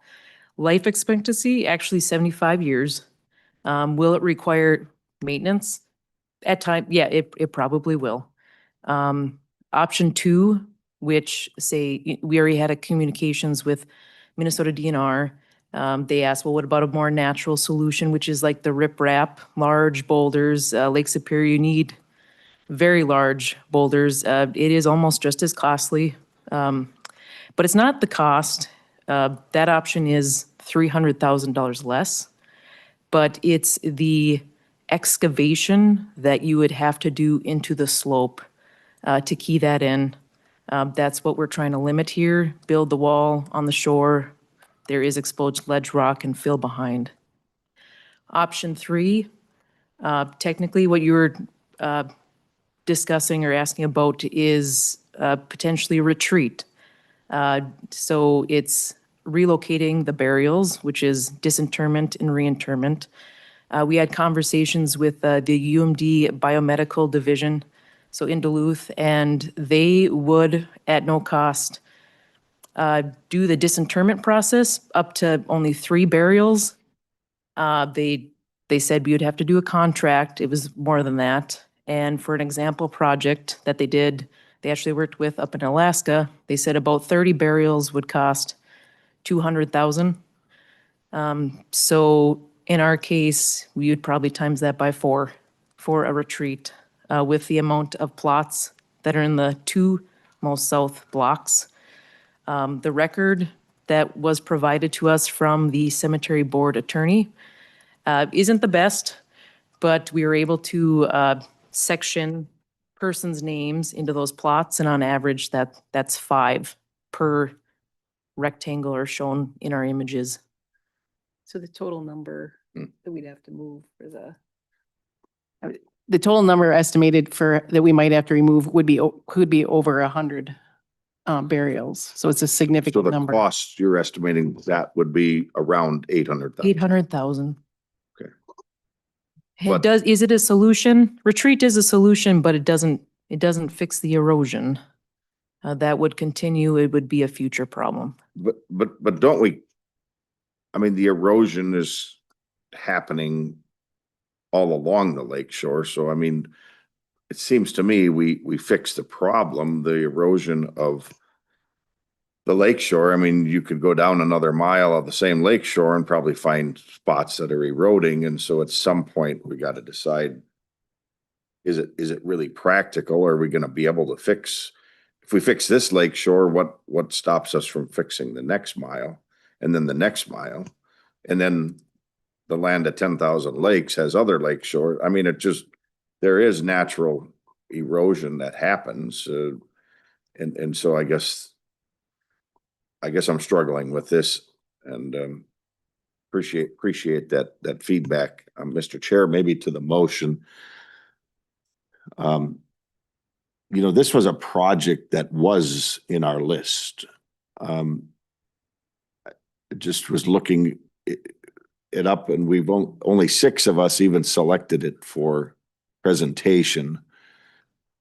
I think it's premature to take a vote on Representative Akem's motion, I guess that'd be my thought. We should probably either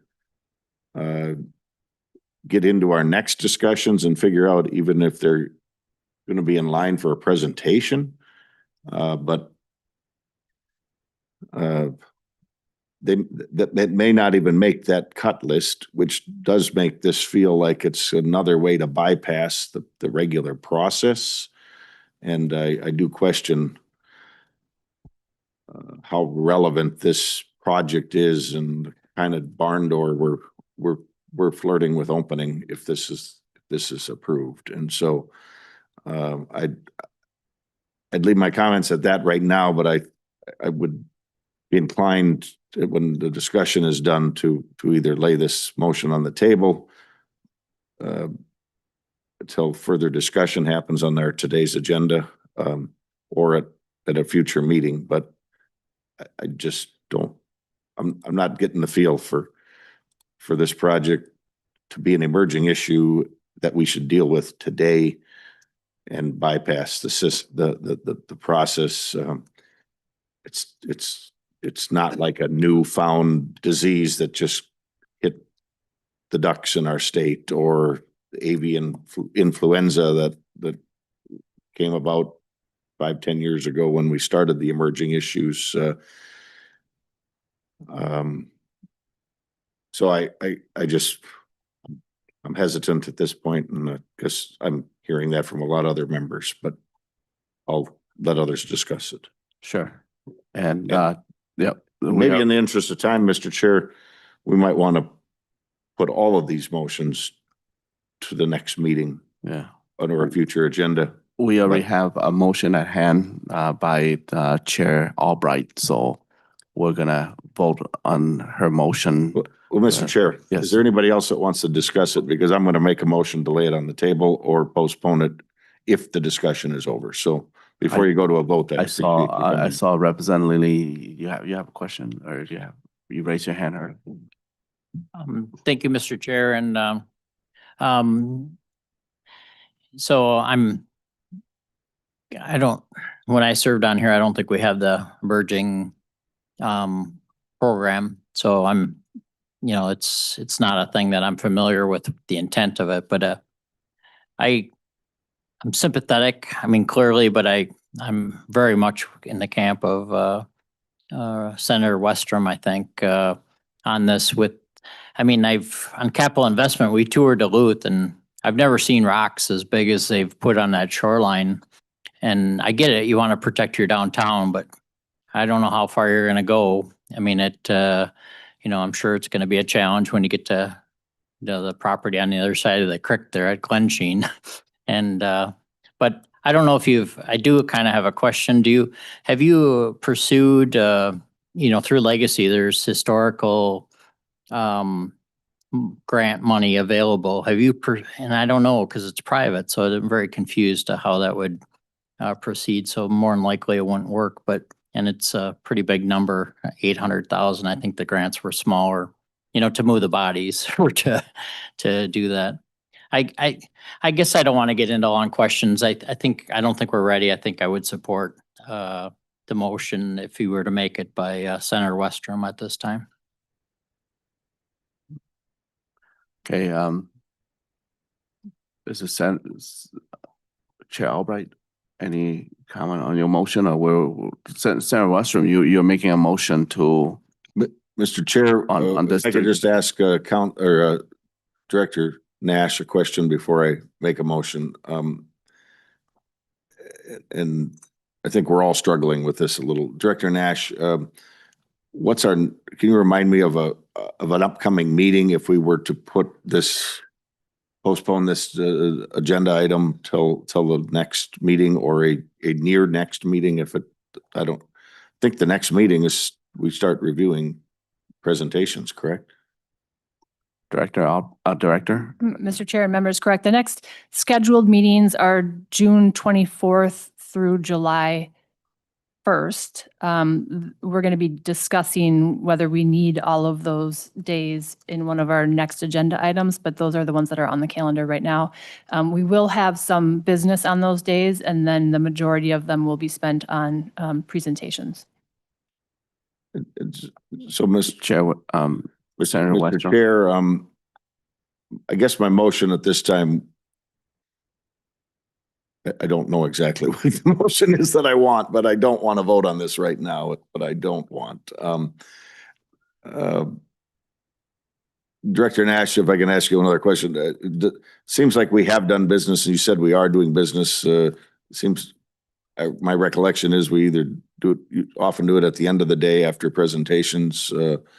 Would it be fitting to postpone it to the next, one of the next days in June, at the end of the agenda? Or the beginning? Director Nash.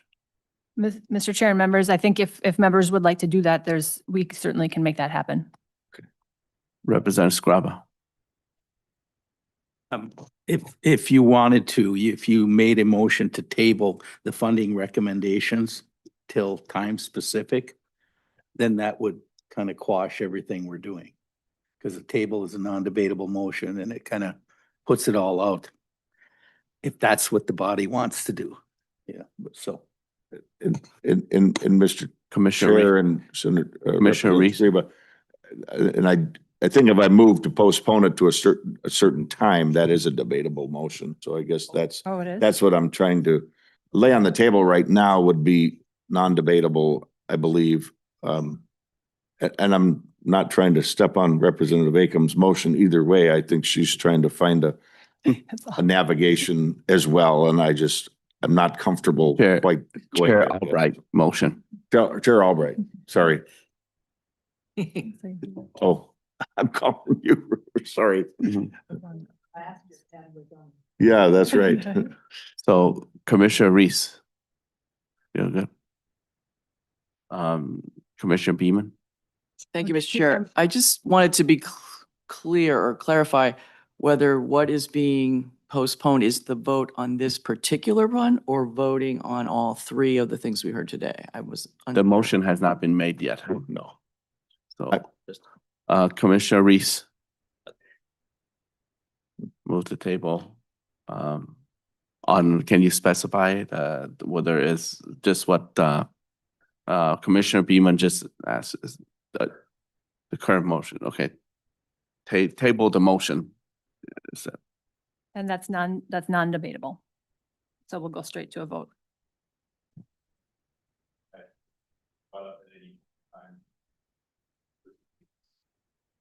Even today. Even today, yep. Okay. Roll call, Diana. Roll call, Diana. Mr. Chair, can you please, sorry, there's a lot of back and forth. Can you please state the motion that we are currently voting on before we vote on it? The motion that we're voting on is by Commissioner Reese to table the motion made by Chair Albright. And it's not debatable, is to table the motion at any time today. It can be brought up or anytime going to the next meeting. And so it's non-debatable. We're going to vote whether we want to table Chair Albright motion. Yeah, everybody follow that? Mm-hmm. Okay, am I clear? All right. So Diana. Her. No. Her, no. Jordan. Aye. Jordan, yes. Albrecht. No. Albrecht, no. Faber. Faber. You're muted. Faber, aye. Faber, yes. Beeman. No. Beeman, no. Fisher. Fisher, aye. Fisher, yes. Green. Green, yes. Hedstrom is excused. Heinzman. Aye. Heinzman, yes. Langseth is excused. Lilly. Aye. Lilly, yes. McEwen. Yes. McEwen, yes. Moore, More yes. Moore, yes. Putnam, Yes. Putnam, yes. Reese, Yes. Reese, yes. Scrabba, No. Scrabba, no. Westrom, Yes. Westrom, yes. Currently, there are 11 yes, 4 no. Okay, so we are tabling Commissioner Albright motion. And that the tabling prevail. Okay, Representative Lilly. Thank you, Mr. Chair, and just to get things moving, I'll move the item A, target outreach for the CWA management zones for $186,000. Okay, everybody hear that? Especially those on remote. The motion is made by Representative Lilly to appropriate 186 to CW management zone. Senator Westrom. Mr. Chair, first of all, a clarification question. If this passed, it was discussed before, but I'm not sure I'm exactly clear. That would leave us, Becca, without any existing current money technically after this, if this motion would pass. Is that right? In the next one, we'd be allocating phantom money that probably will be there if the governor signs the bill, likely, but it's not there yet. Is that an accurate recap? I'll let Director Nash answer that. Director Nash. Mr. Chair and Senator Westrom, I'd say that's accurate. And I think we don't have any indication that the governor's not going to sign that bill. So it would just be conditioned on the governor signing that money into law. Okay. I guess just to the motion, I don't know if Representative Lilly, you're open to laying this on the table as well, just to think about it a little more. I'm not fully comfortable with this coming through the emerging issues process. I think we've got to be careful about what we keep putting on emerging issues. It was not ever set up as a way to bypass, and that's a little bit what it feels like on all of these three today. This issue's been around for a long time, and they could have put a proposal in.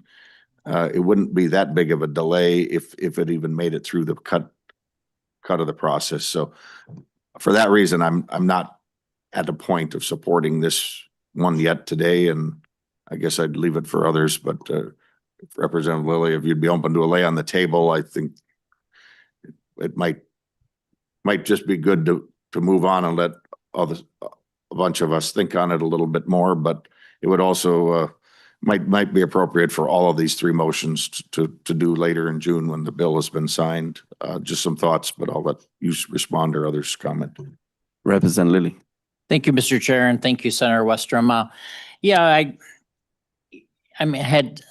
I'd rather just vote, and I probably would have preferred to just vote it on Member Albrecht's motion also, but I supported your the tabling, but I wouldn't, just in expediency, I was hoping to kind of move things. So I was just hoping to do a vote. If it goes down, it goes down. If it doesn't, we bring it up at the next meeting and figure it out. But I'm just hoping we could just kind of start moving and get you to up in Scrabba's district for your vacation. So any further discussion? If not, we'll have Heisman, Representative Heisman.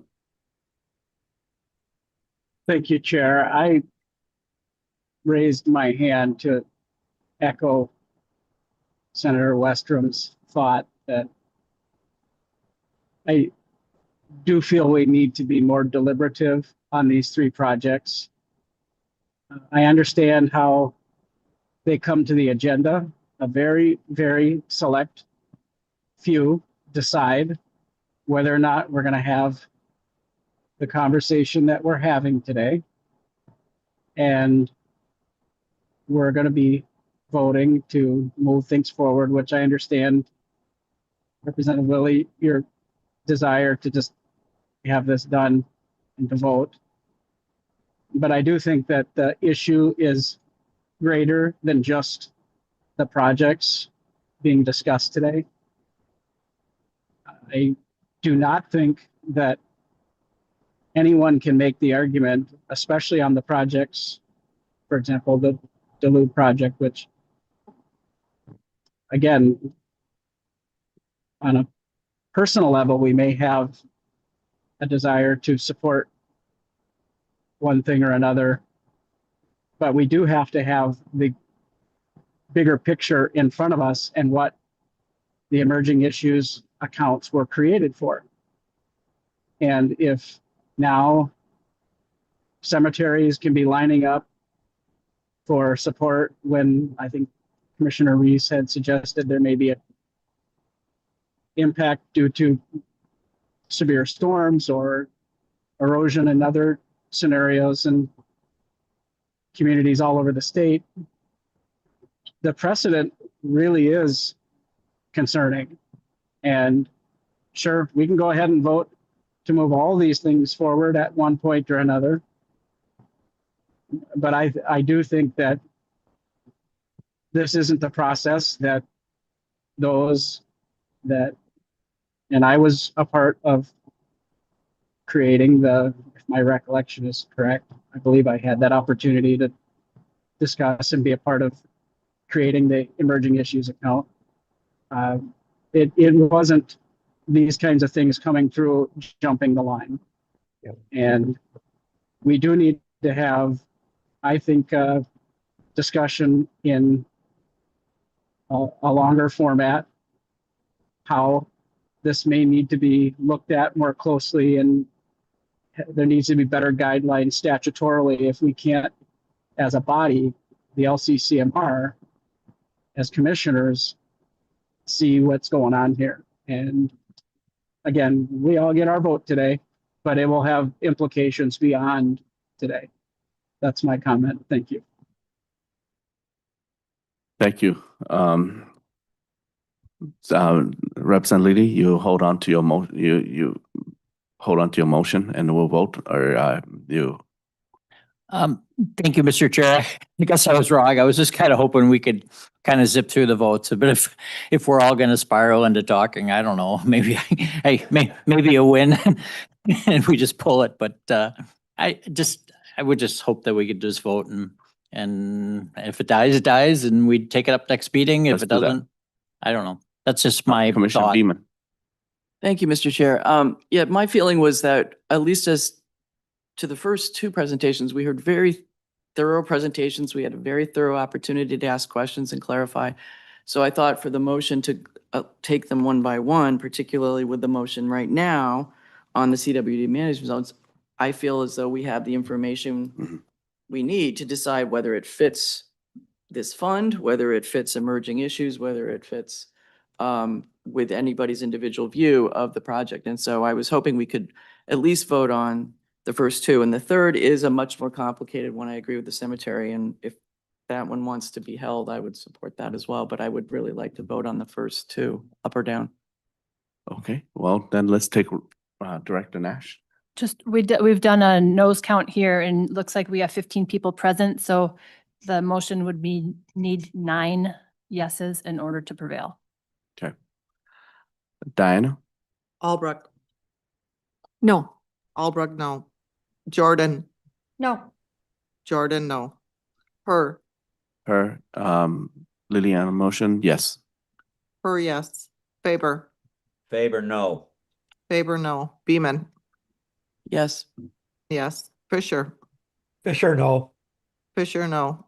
Green, No. Green, no.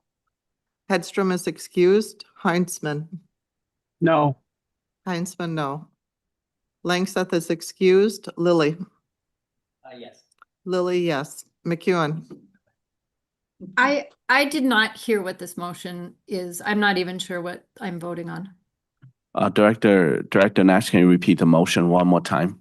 Mr. Chair and members, this is the Lilly motion to recommend $186,000 to the Targeted Outreach for CWD project with Emerging Issues Fund. You hear that? And if anybody in remote here voted wrong, well, we'll come back to you one more time. You have to raise your hand. But Sarah McEwen, go. Back to Diana. McEwen, Yes. McEwen, yes. Moore, More no. Moore, no. Putnam, Yes. Putnam, yes. Reese, No. Reese, no. Scrabba, No. Scrabba, no. Westrom, No. Westrom, no. Should I repeat? So circle back to Jordan and Fisher, please. Circle back to Jordan and Fisher. Jordan, Jordan votes aye on the Lilly motion. Jordan, yes. Fisher, Fisher, aye on the Lilly motion. Fisher, yes. Currently, there are 7 yes, 8 no. Okay, so Lilly motion does not prevail. Okay, item B. The motion on item B.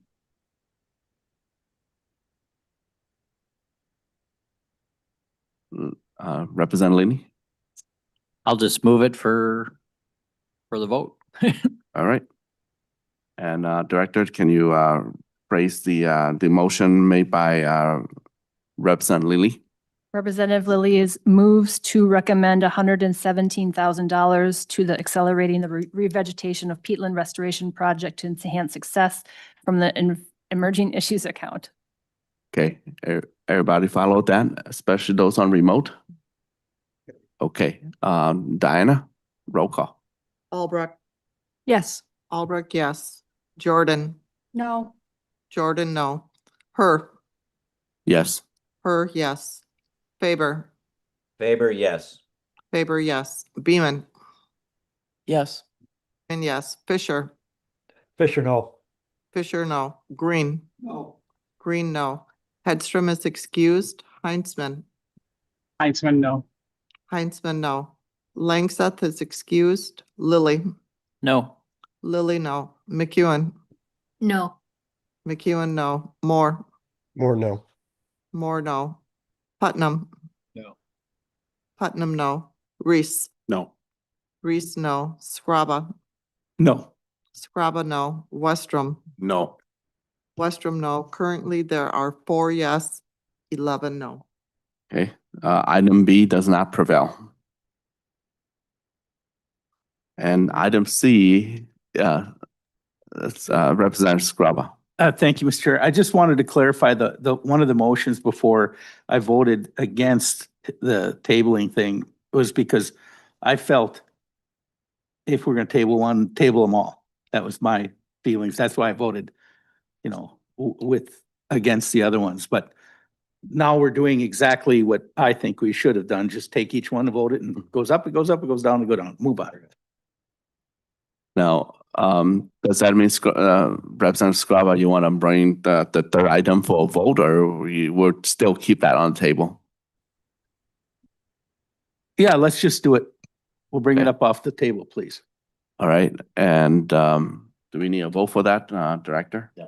Yep. Okay, we need a vote to take Commissioner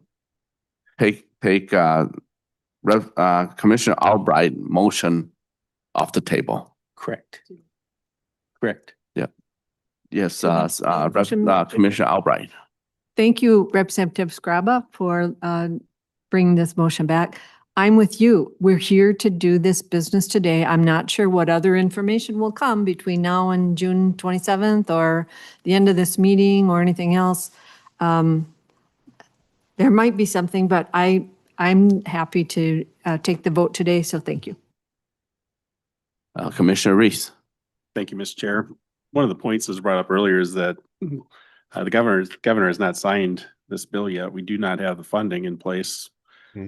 I'm okay taking it off the table and voting on it, but there is a chance that that funding will still not be available. So we're voting on a project where officially we do not have the funds. Point taken. So we're gonna take vote on taking off the table first. Okay, then we hear the motion later. So there's two layer here. All right, Diane, roll call. Excuse me, Mr. Chair. Yes, Sarah McCune. Thank you very much. I just, before we take the vote taking the motion off the table, I do just want to also thank everybody for the thoughtfulness around this. As you know, I very much support funding for this project. But I do think it's a weird request, and I understand that people are starting to just kind of get their minds around what this is and how it might fit into our LCCMR directives, and the thinking about property ownership and the lake and cemeteries statewide, dealing with climate change and effects of erosion. And so I actually, perhaps contrary to what some people might assume, do support having this tabled for a next meeting, just to give our commissioners some time to sort of get their minds around this request and think about it a little bit more. Because to be honest, at first, when this was going to come to LCCMR, I was a little skeptical that this was the appropriate place. But as I worked on this issue more, it became very evident to me that this is exactly the place that we should be going for it. So I do support keeping this tabled, although I very much appreciate wanting to just hear these things and have them have an up or down. I think that in this particular instance, the request is so bizarre and weird that it does perhaps warrant a little bit more time. So I do support keeping it tabled, and I will be voting against taking it off the table for now. But thank you. Wait, well taken.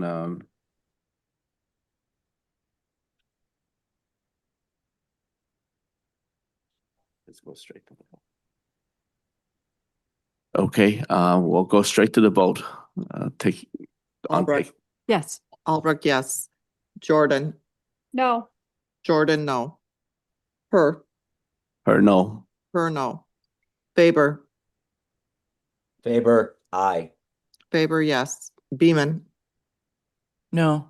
Beeman, no. Fisher. Fisher, no. Fisher, no. Green. Green, yes. Hedstrom is excused. Heinzman. Heitzman, yes. Heinzman, yes. Langseth is excused. Lilly. Yes. Lilly, yes. McEwen. No. McEwen, no. Moore. More no. Moore, no. Putnam. Yes. Putnam, yes. Reese. Yes. Reese, yes. Scrabba. Yes. Scrabba, yes. Yes. Westrom. Yes. Westrom, yes. Currently, there are 9 yes, 6 no. Okay, so the motion to take it off the table prevail. Now to the motion. Thank you, Mr. Chair. I would encourage a yes vote on this, and recognizing that it is dependent on the governor signing the bills for the environment. I believe he will sign the bills for the environment, so I'm trusting that this money will be available. It is an opportunity for this community to get started on the renovation of this shoreline, and shoreline restoration is absolutely something that we do. So I encourage a yes vote. Thank you. Representative Scrabba. I too would encourage a yes vote on this, just because of the complexity of it, and start it moving down the right way. Thank you. And let me, this discussion here. Let's have discussion here. No. This is to appropriate 300, according to outright motion, is 300 appropriation of 325,000 to this Scandinavian cemetery. Okay, so Commissioner Moore. My question was answered. I wanted clarification on whether this was partial or full funding, so thank you for that. Okay, Sarah McEwen. Thank you very much, Mr. Chair. And I I just wanted to speak briefly again, since we are hearing this motion in strong support of it. And I wanted to make sure that people do truly understand how this shoreline, this particular part of the shoreline of Lake Superior is a public space where people go. So this is of public use. People, walk along the shoreline, they collect agates, they put their feet in the water, they walk all along here. And there are literally at this time in this particular place, bodies coming out of the land. What we're asking for is, in this particular motion, is some starting money to be able to stop that from happening and start to make plans to prevent that from going forward. I do think that this is it is a very unique situation. And again, I'm not going to read through all the purpose statements again, but it does match up exactly with the type of emergency issue that this fund in particular is designed to address. So I ask for your support of this. Thank you. Thank you. Representative Fisher. Thank you, Chair Her. I struggle with this a little bit. I was voted for it to be kept on the table because I'd like to do some more work on it, just trying to get a better understanding of it. There is a question I do have. If we vote it down now, we could still vote for this, and would we still be able to bring this up at a future meeting and then vote on it again? I'm gonna check with Director Nash, but my understanding is we voted down, it may come in a different form, but not in this request. Representative Fisher asked if we vote this down, would it still be able to come back? Mr. Chair and members, I think you could vote to have it reconsidered, and it usually requires somebody who voted in the non-prevailing side to bring it back up, and then you'd have to vote to reconsider it and get support for that, and then you could vote on it. Okay. All right. Thank you.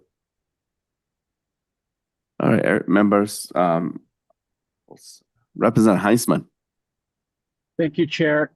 I think I heard in earlier discussion, and I'd like to just confirm that this project has been submitted as a project for the entire LCCMR to rate and to potentially hear, and that it had only received 6 votes from the membership of the LCCMR. I just wanted to confirm that and to comment that if that is the case, the answer to the question, can it come up in another way, is that in our next process today, it could be chosen to be heard in a discussion of the whole.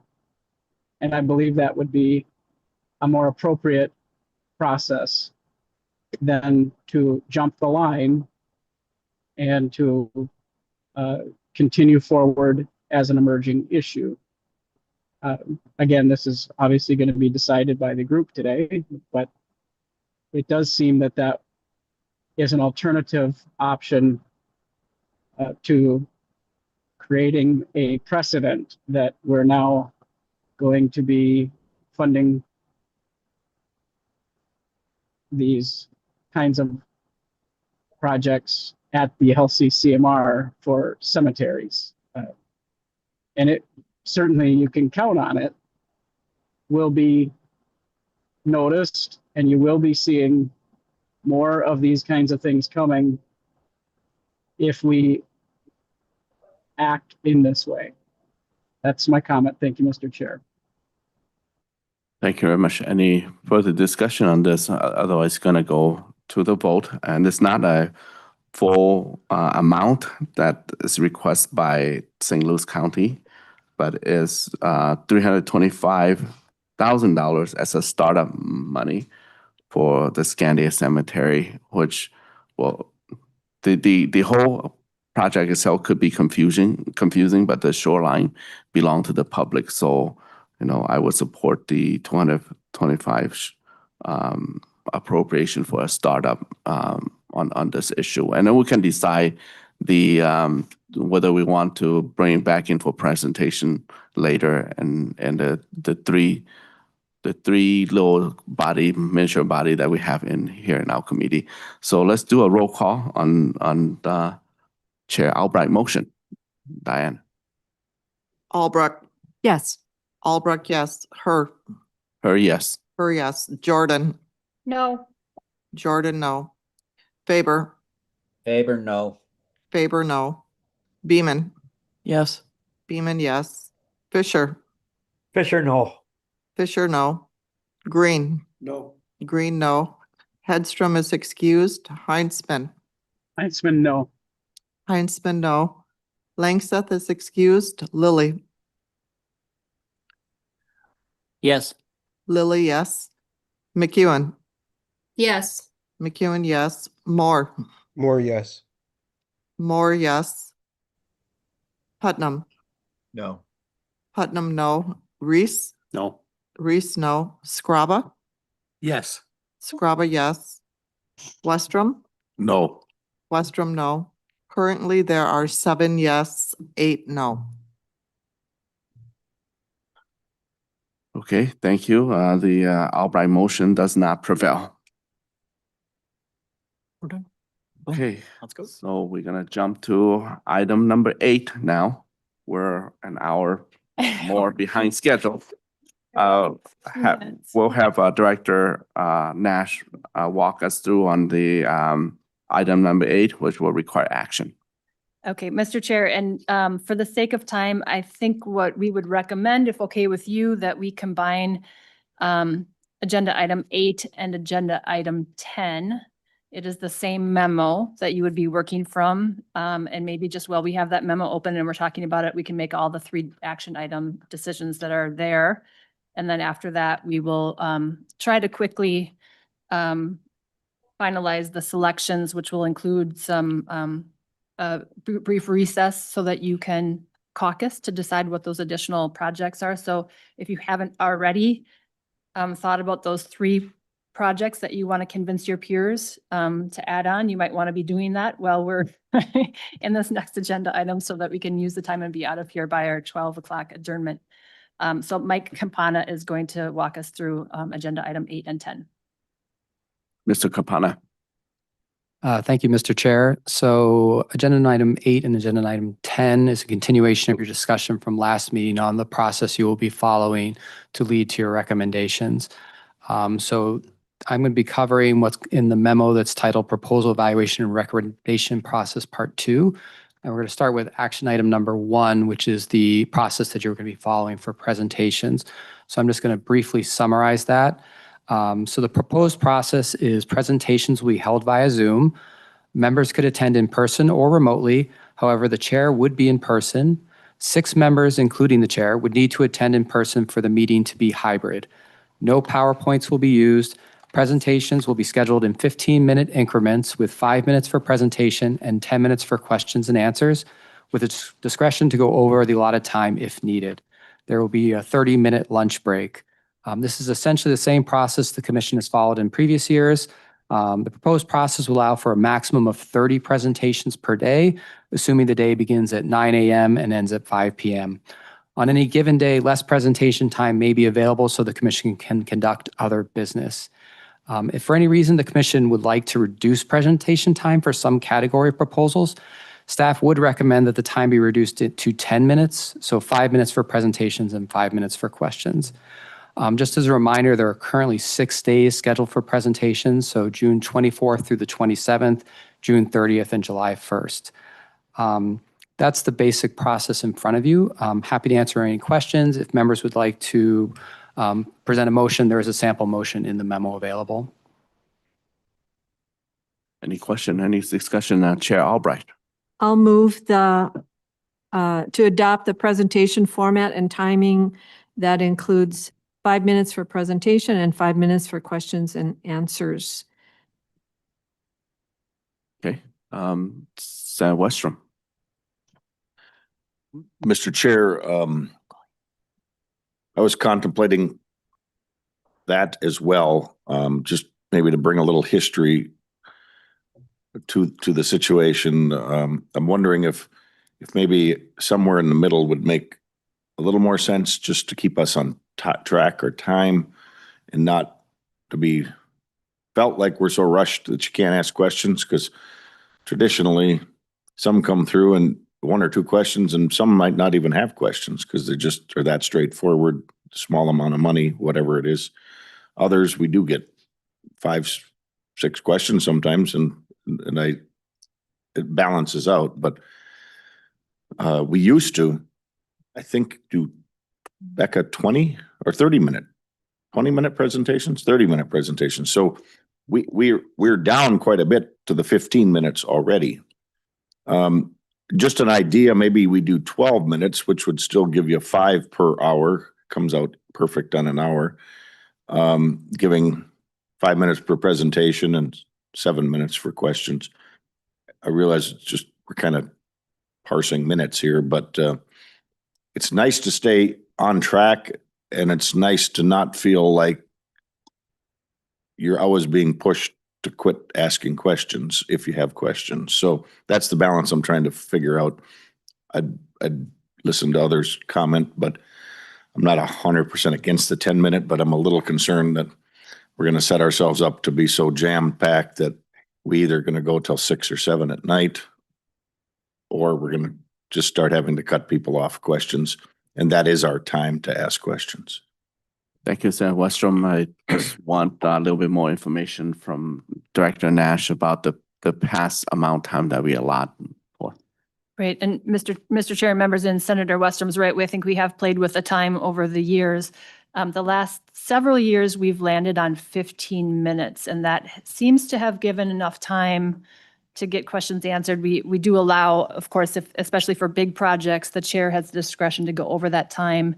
And it seems like the amount that goes over kind of is compensated by the amount of projects that don't need all of that time.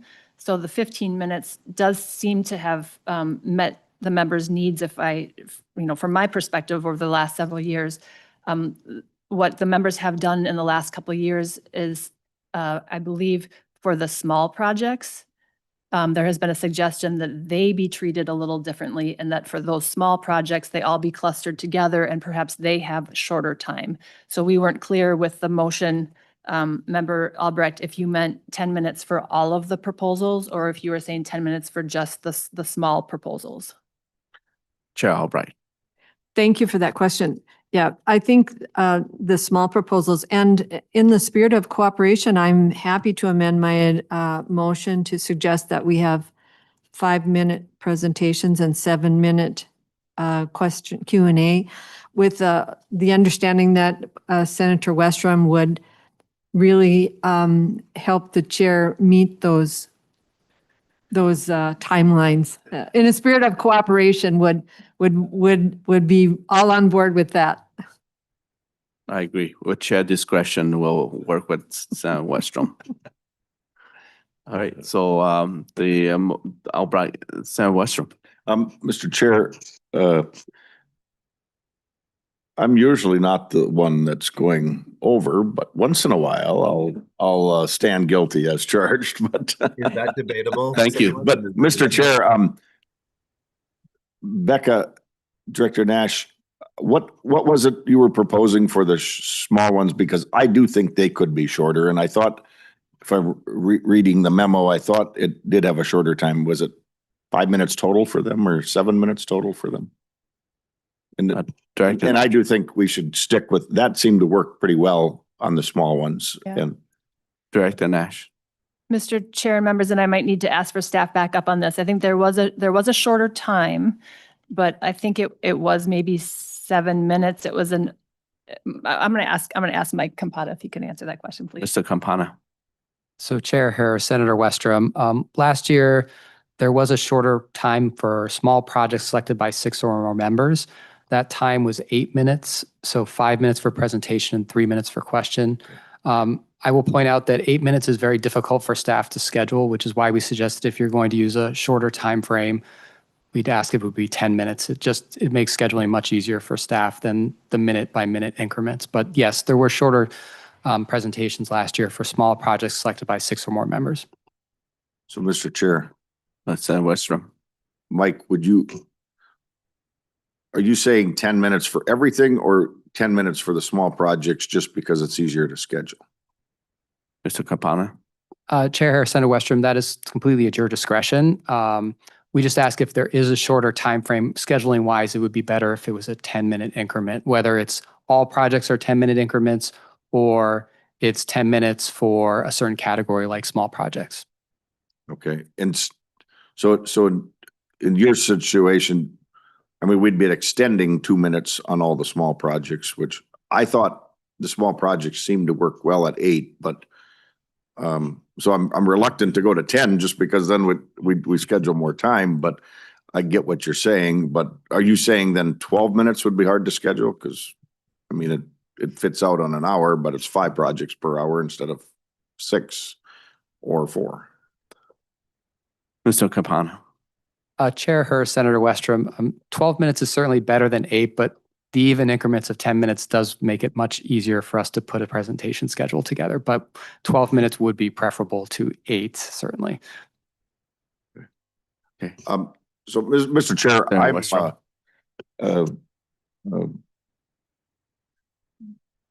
we still, I mean, I think 12 is a good number. I'm trying to figure out. I do know I've been in situations where we've gotten behind and it gets to really be hard to catch up. It's nice to have just a bit of breathing room, but keep it moving. So Chair Albright's open to the 12 minutes on the bigger projects. I think that'd be good. I think on the smaller ones, we stick with something shorter. I don't know if 5 is reasonable, but maybe if that's easier for scheduling or maybe group schedule them. I don't know. I think 8 was a perfect number on those, but however it would work out for scheduling, I'm open to, but I think we do 12 on the long ones would be, I think, a good number, and 10 or 8 or something on the smaller ones does keep them moving along. Part of this is hard to decide until we know how many projects we're going to all decide to pick. And so it's maybe a little bit of a dilemma, but at some point it gets to be a lot of projects to go through. And so enough rambling. Others can feel free to. Senator Green has a solution. I really hate to open up this can of worms again, but I've about had enough. If we're talking about minutes, we could have had 3 or 4 things scheduled. If the staff is going to have problems doing the minute by minute, why don't we just do the 15 minutes? And why don't we, as commissioners on this committee, just resolve ourselves to the fact that we don't have to do disclaimers before we ask our questions? I think we'd get through them really fast. Commissioner Faber. Thank you, Mr. Chair. I was just going to say, since I am, I believe, the senior citizen member anyways, I don't recall many times that we've gone over or that we've been behind. I don't mean to oppose Senator Westrom. I have great respect for the man, but we haven't had many times. In fact, most days, and when we've had our 2 sets of days or whatever, we have been done in way more time. So I don't think we have to muck around and change it again and all of this sort of stuff. We know what we got to do, when we got to do it, and how many, proposals we got to hear. They're on a schedule. I just say we stick to what it was. That's the easiest for staff. They're more about keeping us on time than we are ourselves, as you can tell. So I would just suggest we don't have to fiddle with the time again. Just my suggestion. Thank you. Okay, and Chair Albright, your motion. To my motion, I'm going to re-up my motion for 10 minutes for small projects, divided as we see fit, and 15 minutes for large projects as it has been in the past. So the only change to our process will be the small projects would have slightly shorter times. Is that clear? So my motion is 15 minutes for large projects, 10 minutes for small. Thank you. Okay.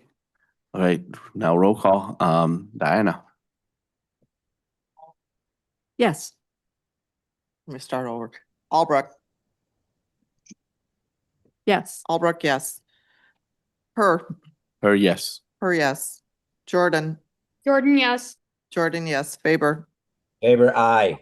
Faber, yes. Beeman, Yes. Beeman, yes. Fisher. Fisher. Green. Yes. Green, yes. Hedstrom is excused. Heinzman. Heinzman, yes. Heinzman, yes. Langseth is excused. Lilly. Lily, yes. Lilly, yes. McEwen. Yes. McEwen, yes. Moore. More yes. Moore, yes. Putnam. Yes. Putnam, yes. Reese. Yes. Reese, yes. Scrabba. Yes. Scrabba, yes. Westrom. Yes. Westrom, yes. Fisher. Currently, there are 14 yes, 0 no. Okay, all right, motion prevail. Mr. Campana. All right, thank you, Chair Herr. So moving on to the second action item in the memo, which is the process you would like to follow for your second evaluations. So that's the evaluation you'll be doing during and after presentations.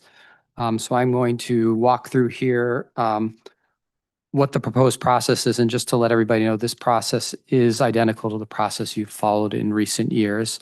So under the process, each member would allocate the available funds from the Environment and Natural Resources Trust Fund to their proposals of choice as part of evaluation 2.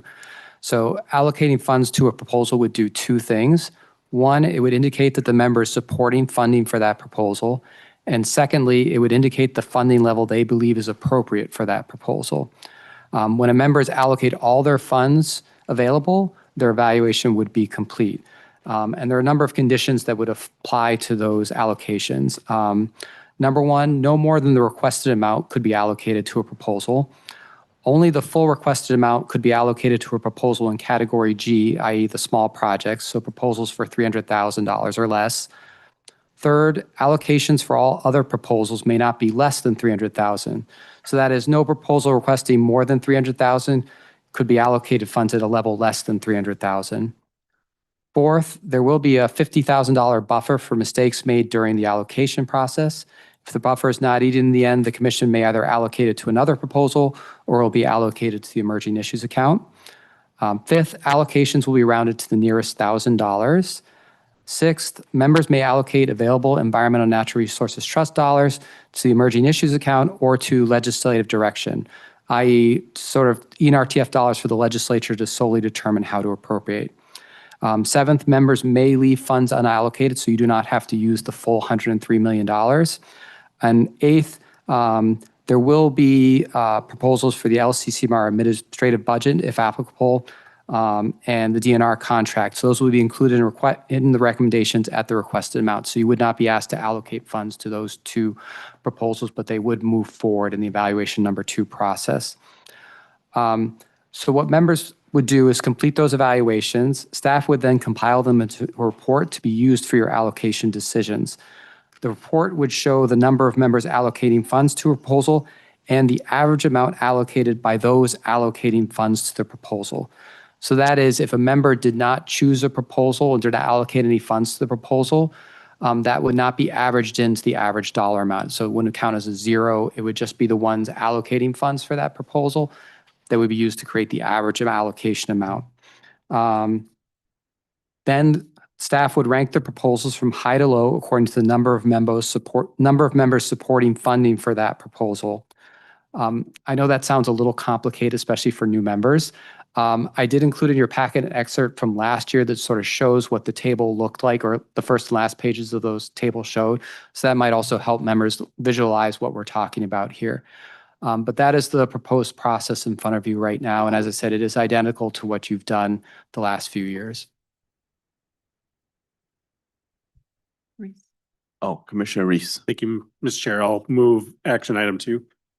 Okay, Reese Written. removes action item number 2.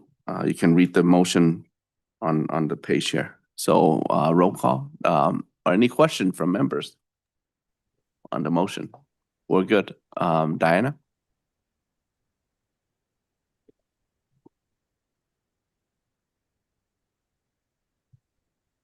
Albrecht. Yes. Albrecht, yes. Her. Yes. Her, yes. Jordan. Aye. Jordan, yes. Faber. Aye. Faber, yes. Beeman. Yes. Beeman, yes. Fisher. Fisher, yes. Fisher, yes. Green. Yes. Green, yes. Hedstrom is excused. Heinsman. Heinsman, yes. Heinsman, yes. Langseth is excused. Lily. Lily, yes. Lily, yes. McEwen. Yes. McEwen, yes. Moore. More yes. Moore, yes. Putnam. Yes. Putnam, yes. Reese. Yes.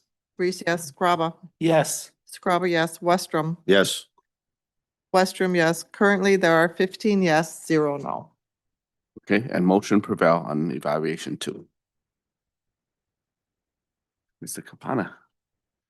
All right, thank you, Mr. Chair. One final action item for members regarding the process, and this is how an initial agreement, i.e. a starting point for your discussions at the July 18th meeting would be put together. So once again, this is in your memo, but I'll sort of try and outline it quickly. And this is the same process that you used last year as well, just to start with that. So using that compiled report I was just discussing, an initial agreement on a recommendation package will be created by going down that list ranked high to low until the total amount available for appropriation is spent based on the average allocation numbers. So for example, if 17 of 17 members have selected, we would start there, we total the average amount, then to 16 of 17, 15 of 70, keep going down the list, totaling how much in the average allocation comes to until we got to $103 million. And that's where we would stop. Now, if that fell in the middle of a group of proposals, so for example, a group proposal selected by 9 of 17 members, we would look at if including that entire group would get us closer to $103 million, or if excluding it would get us close to $103 million. And whichever was closer, we would include. So that would sort of be your initial agreement that you would start with. That could lead to an over allocation or an under allocation, which would then be decisions you can make whether you want to add more projects in, subtract projects, change the funding amount, the average allocation amounts, but it would be your starting point for your discussions on the recommendation package. Commissioner Reese. Thank you, Mr. Chair. I think this worked reasonably well last year, although I think if you don't vote for the project or don't allocate for the project, I think it should be debatable, the allocation amount. We should all be able to debate whether a project gets $8 million or $300,000. And so I would say as long as that's part of the global agreement, that we can still debate the dollar amounts, even if it has 17 yeses, I think that would be fine with me. If members are fine with that, I'll move action number 3. Okay, Commissioner Reese, move action number 3. Diana? Yes, Senator Westrom. Mr. Chair, Commissioner Reese, with your language that we would have the ability to debate the dollar amount at the conclusion. That's correct. Yeah. Okay. Any discussion on that? Okay. All right. So, Diana, roll call. Albrecht. Her. Her, yes. Her, yes. Jordan. Aye. Jordan, yes. Faber. Aye. Faber, yes. Beeman. Yes. Beeman, yes. Fisher. Fisher, aye. Fisher, yes. Green. Yes. Green, yes. Hedstrom is excused. Heinsman. Yes. Heinsman, yes. Langseth is excused. Lily. Lily, yes. Lily, yes. McEwen. Yes. McEwen, yes. Moore. More yes. Moore, yes. Putnam. Yes. Putnam, yes. Reese. Reese, yes. Reese, yes. Scrabba. Yes. Scrabba, yes. Westrom. Yes. Westrom, yes. Currently, there are 14 yes, 0 no. Okay, the Reese motion did prevail. Okay, Commissioner Faber, you have a question? Share her. Two votes in a row was 0. I'm now the historian here, the citizen historian. That's historical. So I think that should be put on the next LCCMR newsletter. Great job, friends. Thank you. Chair, I changed my vote. Well, maybe one of the person on prevailing, but we ran out of time. We are over 1 hour and 30 minutes or even 40 minutes. That's how you get fast votes that are unanimous. So now we are at item number 9 now. This was an action item. This is what we all been waiting for. It's about to evaluate number of our own project to bring back for presentation. I'll have Director Nash to state further on this item number 9. Mr. Chair, members, I think Mike is going to introduce us to this and then I'll give some instructions before we recess. Okay. All right, Mr. Kapana. All right, thank you, Chair Her. So staff have compiled the results from evaluation number 1, and they're summarized in the memo that's provided in your packet, as well as this rather lengthy table you have in your packet. I'll summarize this quickly. So at your last meeting, the commission agreed that the top 91 proposals selected by individual members would be invited for presentation and further consideration of funding. So in compiling evaluation number 1, this cutoff fell in the middle of a group of proposals selected by 9 members. Since the cutoff fell in the middle of the group, staff followed the procedures adopted by the commission at the last meeting to either fully capture or fully remove this group. Excluding all of those tied proposals would have resulted in 70 proposals being selected. Including all of those tied proposals resulted in 106 proposals being selected, which is closer to 91. So therefore, 106 proposals have been provisionally selected for presentation and further consideration for funding. The total amount requested by those 106 proposals is $146 million and $121,000. Just so you know, in your table, these proposals begin on page 1, line 4 of your table and go through line 109 on page 22 of your table.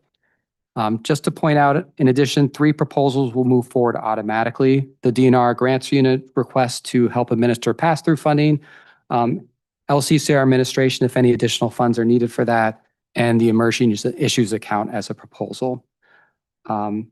So that is a summary of the evaluation number 1 compilation. If members have any questions, I'd be happy to answer them. Mr. Chair, can you repeat those numbers again? Not the number, just how many votes is in the category that's changing it from 106 to, what was it, 70? So there's 36 projects that were in a vote category. Mr. Kapana? Yes, Senator Her, Senator Westrom. Yes, so the group that it cut off in was 9 members selecting, so 9 out of 17. So if we had selected 10 out of 17, that would have left 70 proposals selected for presentation, including the ones selected by 9 members, got us to the 106 proposals selected for presentation. And if we went with 70, how many dollars would we be spending if we allocated all of those compared to the 146? Mr. Campana. Yes, Senator Her, and let me quickly get that for you.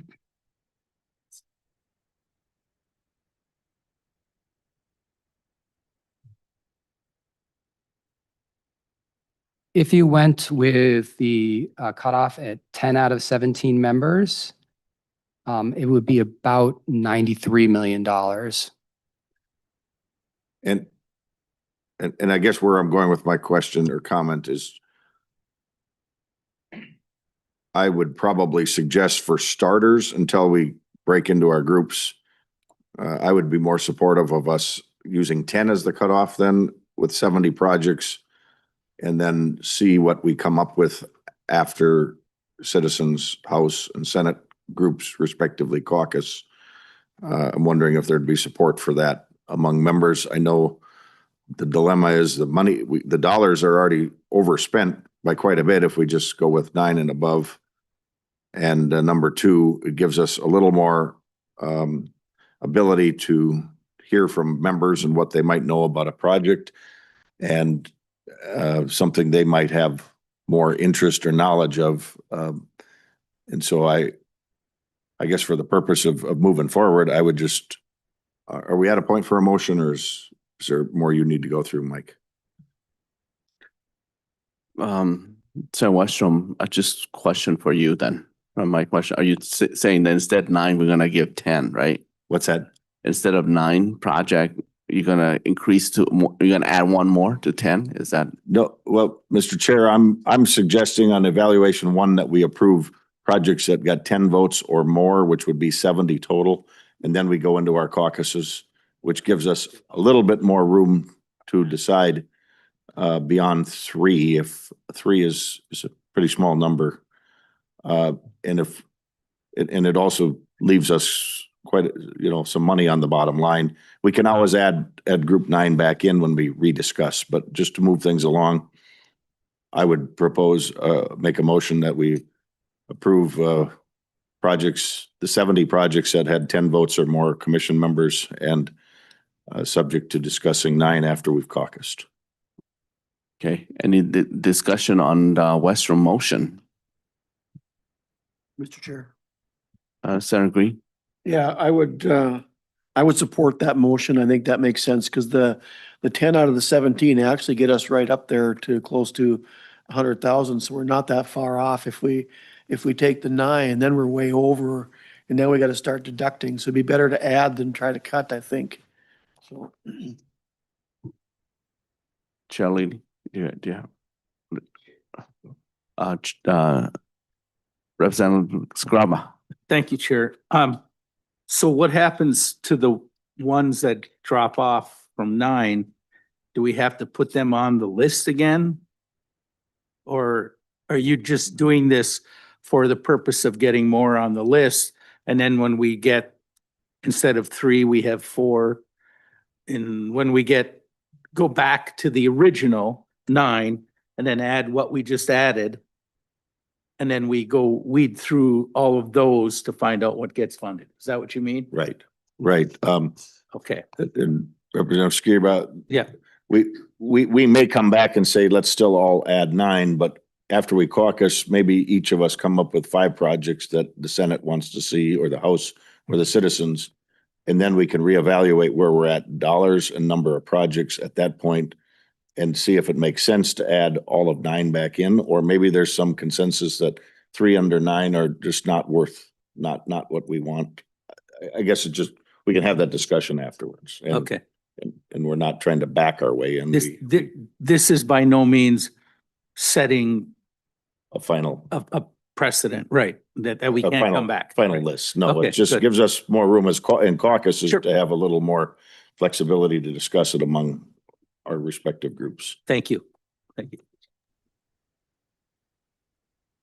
Yeah.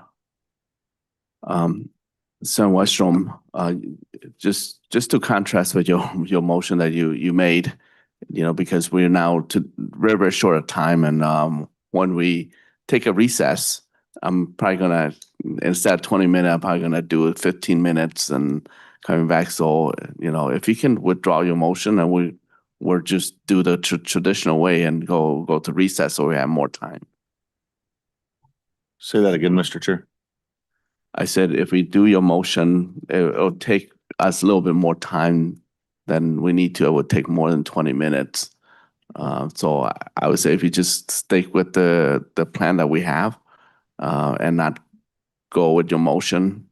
So it's not that it's less complicated. It's just a new item added on. I'm confused. I'm Mr. asking Chair. to I'm see if sorry, you can I'm just not withdraw your following. motion. And What's we'll that? just go. I'm just asking to see if you can just withdraw your motion. We'll just go ahead with the business of recess and then decide our 9. So, Mr. Chair, are you suggesting we would just go to caucuses and a recess without making a decision on 9 or 10 at this Right. point? Huh? Mm-hmm. That's what I'm saying. Okay, I'm okay with that. If that's where we're going, Yeah. that's okay. I'll withdraw my motion. Representative Heisman, anything other than what I just talked about? I saw your hand down now, so, okay. Yeah, my hand's down. Thank you, Chair. Okay, sounds good. So is it right now to take a recess? Director Nash, one more time before I call. So we're going to split you up into different rooms, and looking for my notes here. Mike is going with Senate members directly next door. through these doors in G22A. Noah will be with House members in the hallway room, which you have to get to by going through G22. Yes, you get in the hallway, and I will be with the citizen members, and in order to get to the room we're meeting in, we'll go out the door to the right and then across the hall. And then Michael will split up the members who are joining remotely into your respective meeting rooms, and we will carry you over there with our laptops. And then we will have to come back here at 5 minutes to noon. Yeah, so we'll take a 10-minute recess. And if you can get completed sooner, the better. So 10-minute recess. Okay. Yeah. Yeah. But the room is having as well. So, yeah, so outside, but not all the way outside, just. Yeah, super. Thank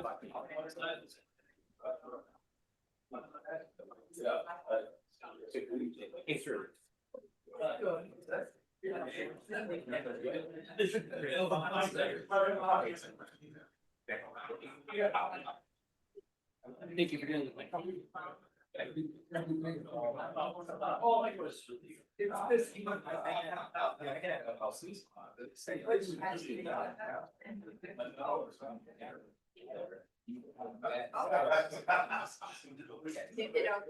Come this way. You're standing there. How are you? Good. I gotta run. Yeah, I know. Hey,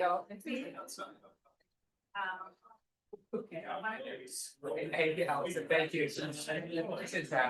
Education, right?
Was worried you forgot about us.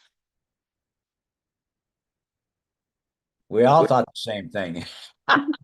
Maybe we, The meeting's all over. What happened?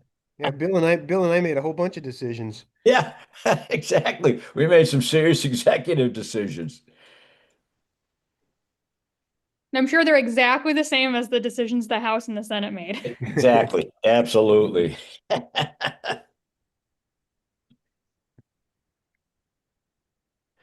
All right, let's get moving here. Gonna have Director Nash give us announcement to take care of the last two item, and then we go back to take this action item on the three work group that we just have break out coming back. Okay. Great. Just want to double check that the folks on Zoom can hear us now. We can hear Okay. you. Okay, great. Okay, so just under the other business items, I had a couple announcements. One, the question came up about where the presentations were going to take place. And I just wanted to clarify because there has been, this has been handled differently in previous years. What we will do is that we will ask for an RSVP. So the presentations will be given fully remotely. So the presenters will only be joining by Zoom. Last year and the year before, I think members actually wanted to be in person watching those presentations on the screens. We will send out an RSVP request to you. And if there are at least 6 members saying that they want to be in person, we will hold this room so that you can be here together watching the presentations on the screen. If there aren't that critical mass of 6 members, it will be fully remote. So that's the answer to that question. Secondly, I just wanted to add on that we had a conversation about emerging issues earlier, and there were some comments made about the process and some questions that you are all tackling regarding making those decisions. The memo that we provided did mention that there is some work to be done on emerging issues. One is, since we have a new strategic plan, we need to bring the procedures and the criteria of the emerging issues account in alignment with the strategic plan. That has not happened yet. And then also, as part of the strategic plan, members prioritized taking a look at that emerging issues account process.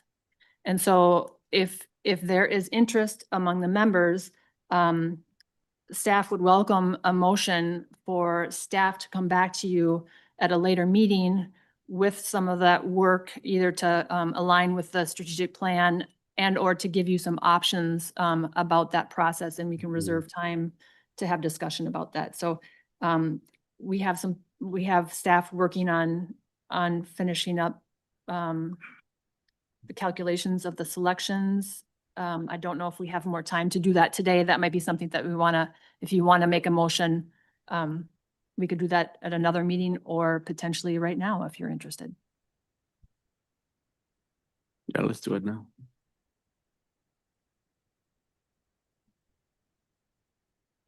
Commissioner Reese. Chair, just in the interest of time, I think we can hold that to another meeting. The calculation. That's How long would that take, Director Nash? I mean, it depends. If you want to have discussion about it, you might want to save it for another meeting. If it were a quick action, you could do it now, but there's no problem leaving it for the next meeting. Okay. Oh, Representative Heinzman has his hand up. I would support putting it to another meeting. Representative Heinzman. Thank you, Chair. I too would, well, honestly, I'd like to talk about it now, but I had a ballpark idea what we were going to be committing today, and so I'm out of time shortly. So another time would be better. Okay. There's no motion on that, right? Which is correct. Okay. Oh, and then one more thing, and it looks like staff are ready, but one more thing, and I meant to mention this during my director's report, but our other citizen member, Shona Langseth, is not here today, and that is because she just had a baby. So I just wanted to let you know that she has a new baby that was born May 29th, weighed 6 pounds, 5 ounces, and his name is Adak Lanseth. So congratulations to Shona and her family. Congratulations. So is the work group leader ready? Michael Varian. Mr. Barron? Chair Hurd, members, we have the additional 9 selections, and I will read them with the line number, the proposal ID, and the project title. So line number 153, ID 2026-293, expanding adaptive outdoor recreation opportunities around the BWCA, was selected by the Senate, House, and citizens. Line number 192, ID 2026-334, Scandia Cemetery Shoreline Restoration Project, was selected by the Senate. Line 200, ID 2026-450, Facility Outdoor Improvements, was selected by the House. Line 239, Proposal ID 2026-542, Anoka Rum River Dam Reconstruction and Modification Project, was selected by the House. Line 227, ID 2026-292, Lake Brophy Project Trail Armoring and Trail Improvements, was selected by the citizens and the Senate. And line 169, ID 2026-508, Climate Smart Counties and Communities Collaborative Resiliency Solutions, was selected by the citizens. And the total dollar amount and number of proposals you have. Director Nash, we can't hear you online. Sorry, you're muted. Director Nash, you can ask the question. Mr. Barron, can you mention the total as well? Chair Hurd, and members, can you give me a second on that? Chair. Representative Scrabble. Yeah, I have a question. I have 1, 2, 3, 4, 5, 6, and we have 9. Obviously, all of us chose 1. Do we not go to another one? Okay. We can. Okay. Everyone's shaking their head like, I don't know the game, you guys do. Okay, thank you.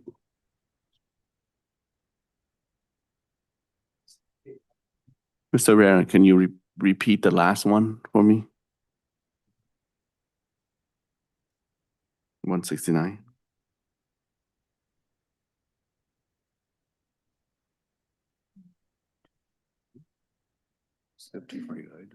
Yes. Senator Westrom. Mr. Chair, I wonder if it would be efficient to just maybe have Mike make a list of the remainders that any group had, put them up there, and maybe there's consensus on all of them, maybe on some of them. But seems like there's probably a little bit of room. And that's what I'd suggest. And Senator, what we did in our caucus is we picked more and we prioritized them for our quote third choice. Exactly. That's what we did in Senate as well. Okay. So Mr. Campana, maybe you can read the additional one that didn't include in the 6 to see if we can add on the 3 that's needed. So yeah, Senator Hur, the Senate had 5 additional projects that it had selected. One of those was actually part of the 6 that were just mentioned, so that leaves 4.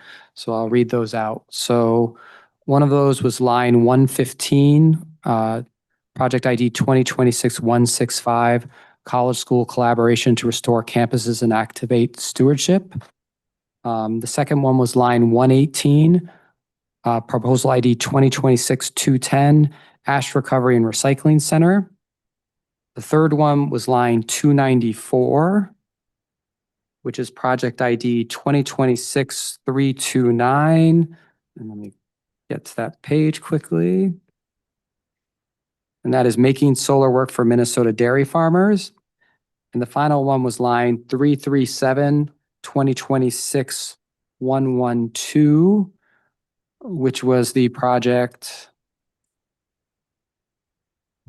pollinator education for Minnesota's diverse cultural communities. So those were the additional Senate selections if there was going to be further discussion.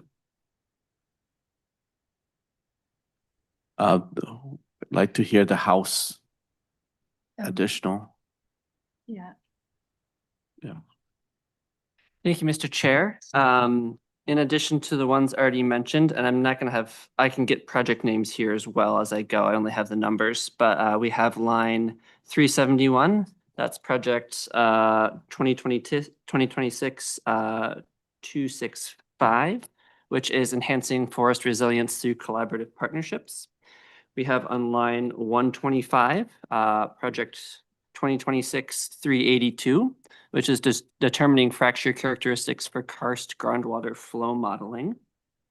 We have project 2026 384 on line 158, which is alleviating PFAS impacts of biosolids on agricultural lands. And I don't have a line number for this last one yet, but it's project 2026 182, a state trail system for 21st century Minnesota. And I will find the line number there really quick here. It looks like neither of there's the not lists been one project are overlapped. I don't know. Did we overlap with the Senate? I don't believe not, only in the top three, there was one overlap. Yeah. I think other than that, no. And the citizen members had one. Okay, Do you want me to? sure. And the citizen members had one additional We chose. project. And just to clarify, this is line 153, project 293. And it is called expanding adaptive outdoor recreation opportunities around the BWCA. This was accidentally included in the initial tally. And what wasn't included in the initial tally was line 249, project number 065. And this was fostering environmental stewardship through art. So that was 249. So that one is one of the three selections from the citizen members. And then the line 153 is Just a little louder, Oh, Beck. sorry. The line 249 is one of the three that the citizen members selected. So that should be in the tally. And then if there is an extra opportunity, that would be line 153. And I believe foster the environment through art is also in the Senate list. Am I correct? Actually, I do not see that on the Senate list, but I was going to point out that line 153, 2026-293 was part of the Senate's initial three. So that's, Okay. So it wasn't an 31. overlap with the citizens, it sounds like, but it is still in that grouping, the initial grouping.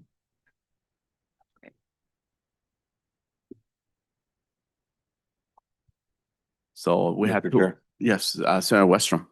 Mike, what's the number we're at if we add I think it was a net of 6 when you added the House, Senate and citizens selections and some of the overlap? Where are we at there? And then if we add these others, what would the number be just of total projects?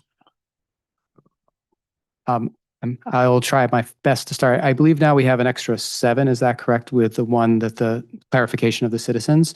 So that gets us to 113 presentations.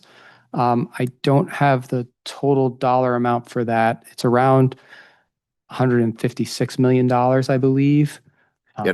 Okay, I wasn't looking for the dollar amount as much as just the logistics of how many projects we'd be having presentations of to get through. Yeah, so right now you're at 113, and I believe with the 4 additional from the Senate, 4 additional from the House, and 1 additional from the citizens, it sounds like that would be an additional 9, so that would get you to 122. And Michael or Becca, correct me if I got that wrong. Commission, And And my understanding with that 113 would include all the projects that got 9 votes or more. Mr. Chair, Senator Westrom, yes. Yes. Commissioner Riss, you. So we got total 9 now, or Mr. Barron, you have the House list as well, the Senate. You have the citizen list. Oh, Go ahead, Mr. Barron. Mr. Chair, Senator Westrom. I guess looking at that additional list, is there any on there that gives people strong objection or concern? Or does it ever make sense to just make that our group and then let staff schedule 120 or 122 presentations, which would be roughly 4.5 days? Is that right? Mr. Campana, we have total of 9 right now, right? Or are we still at 7? In terms of additional, Yeah. I believe we have 9 additional. We probably should verify that before we move forward, but I believe it is 9 additional, which would get us to, well, 7 that were added by the 3 caucuses. Yep. And then 9 additional above that. So that's 16 more, which I believe gets us to 122. But we might want to just verify we have all the right extra ones if the commission wants to move forward with those. But yes, 122, which, as Senator Westrom mentioned, is something we could accommodate within 4.5 days of presentations without a problem. Okay. Can you read those 9 and 7 so everybody are clear what's on the list? I know the 7. How about, Mr. Chair, Michael Varian, we'll start with the 7 that were agreed coming out of the 3 priorities out of each caucus. And then I will go through the Senate ones again, and Noah Fribley can go through the House, and Becca can go through the citizens. Okay. We're all clear where we stand. Yes. Yep. Sounds good. Mr. Varian. All right. Mr. Chair, members. So based on the kind of original 9, I'll reread those again. We have line 153, proposal ID 2026-293, expanding adaptive outdoor recreation opportunities around the world, around the BWCA. Now you know, now you know where I live. Line 192, 2026, 334, Scandia Cemetery Shoreline Restoration Project. Line 200, ID 2026-450, Facility Outdoor Improvements. Line 239, Proposal ID 2026-542, Anoka Rum River Dam Reconstruction and Modification Project. Line 227, 2026, 292, Lake Brophy Park Trail Armoring Trail Improvements. Line 249, Proposal ID 2026-065, Fostering Environmental Stewardship Through Art. Line 169, ID 2026-508, Climate Smart Counties and Communities Collaborative Resiliency Solutions. And that there were 2 overlaps, so that adds 7 more there for a total of 113 projects and a running total of 156,273,000. Okay, thank you. And then Mr. Campana. Yes. Yes, Representative Scrappa. Thank you. So that includes the whole list of what the Senate gave and the House gave and the citizens gave. For their 3. Not the second. Mem- each of the caucuses had up to 3 selections. Correct. So each of them selected 3, but a couple of them overlapped. So instead of adding up to 9, it adds up to 7. Correct. So what we're next going to do is go through the additional ones that people added onto the list, and Mike will say from the Senate, Noah will say from the House, and I will say from the citizens. So how many more did the citizens have? 1. Is there any heartburn if we do what Senator Westrom said, just include them all and move on? I think there was a request to hear which ones those were. So that's what I think we're going to go through. Okay, I'm just trying to save time.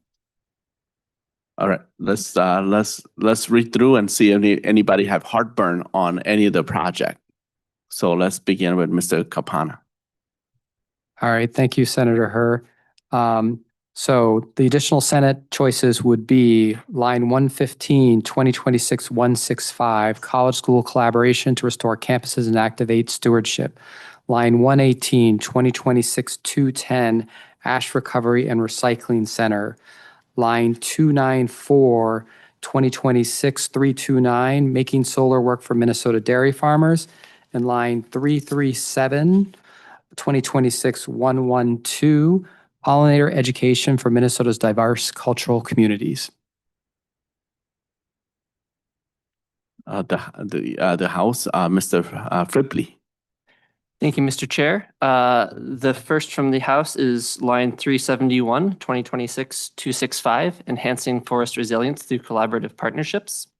The next is on line 125, project 2026-382, determining fracture characteristics for karst groundwater modeling, flow modeling, excuse me. Next is line 158, project 2026-384, alleviating PFAS impacts of biosolids on agricultural lands. And the last is on line 117, 2026-182, a state trail system for 21st century Minnesota.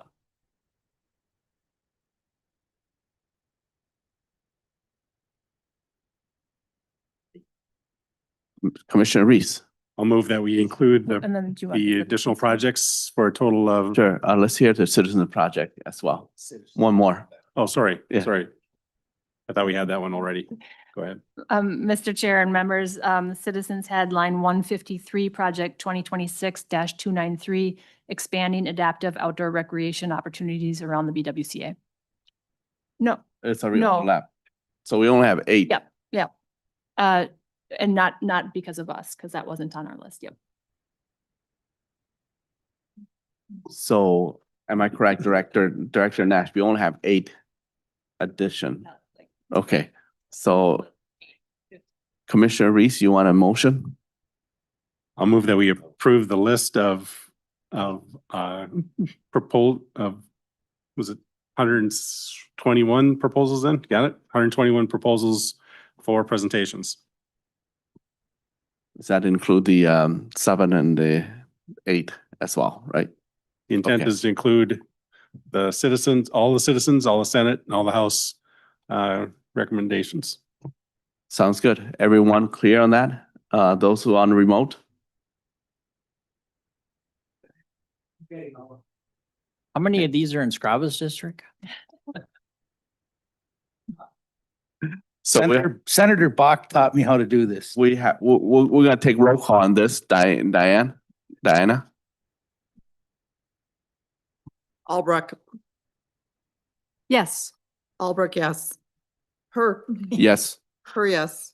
Jordan, Yes. Jordan, yes. Faber, Faber, aye. Faber, yes. Beeman, Yes. Beeman, yes. Sure. Fisher, yes. Fisher, yes. Green, Yes. Green, yes. Hedstrom is excused. Heinzman, Heitzman, yes. Heinzman, yes. Langseth is excused. Lily, Lily, yes. McEwen, Yes. McEwen, yes. Moore, Moore. Putnam, Yes. Putnam, yes. Reese, Yes. yes. Scraba, Yes. Scraba, yes. Westrom, Yes. Westrom, yes. Currently, there are 14 yes, 0 no. Well, good. And motion prevail. So thank you, everyone, for an exciting day. We only go over 40 minutes. And so Good job. that's good. Good to hear that it's not bad. Then look forward to the next meeting and any other business. No other business. So LCCMR for today is adjourned.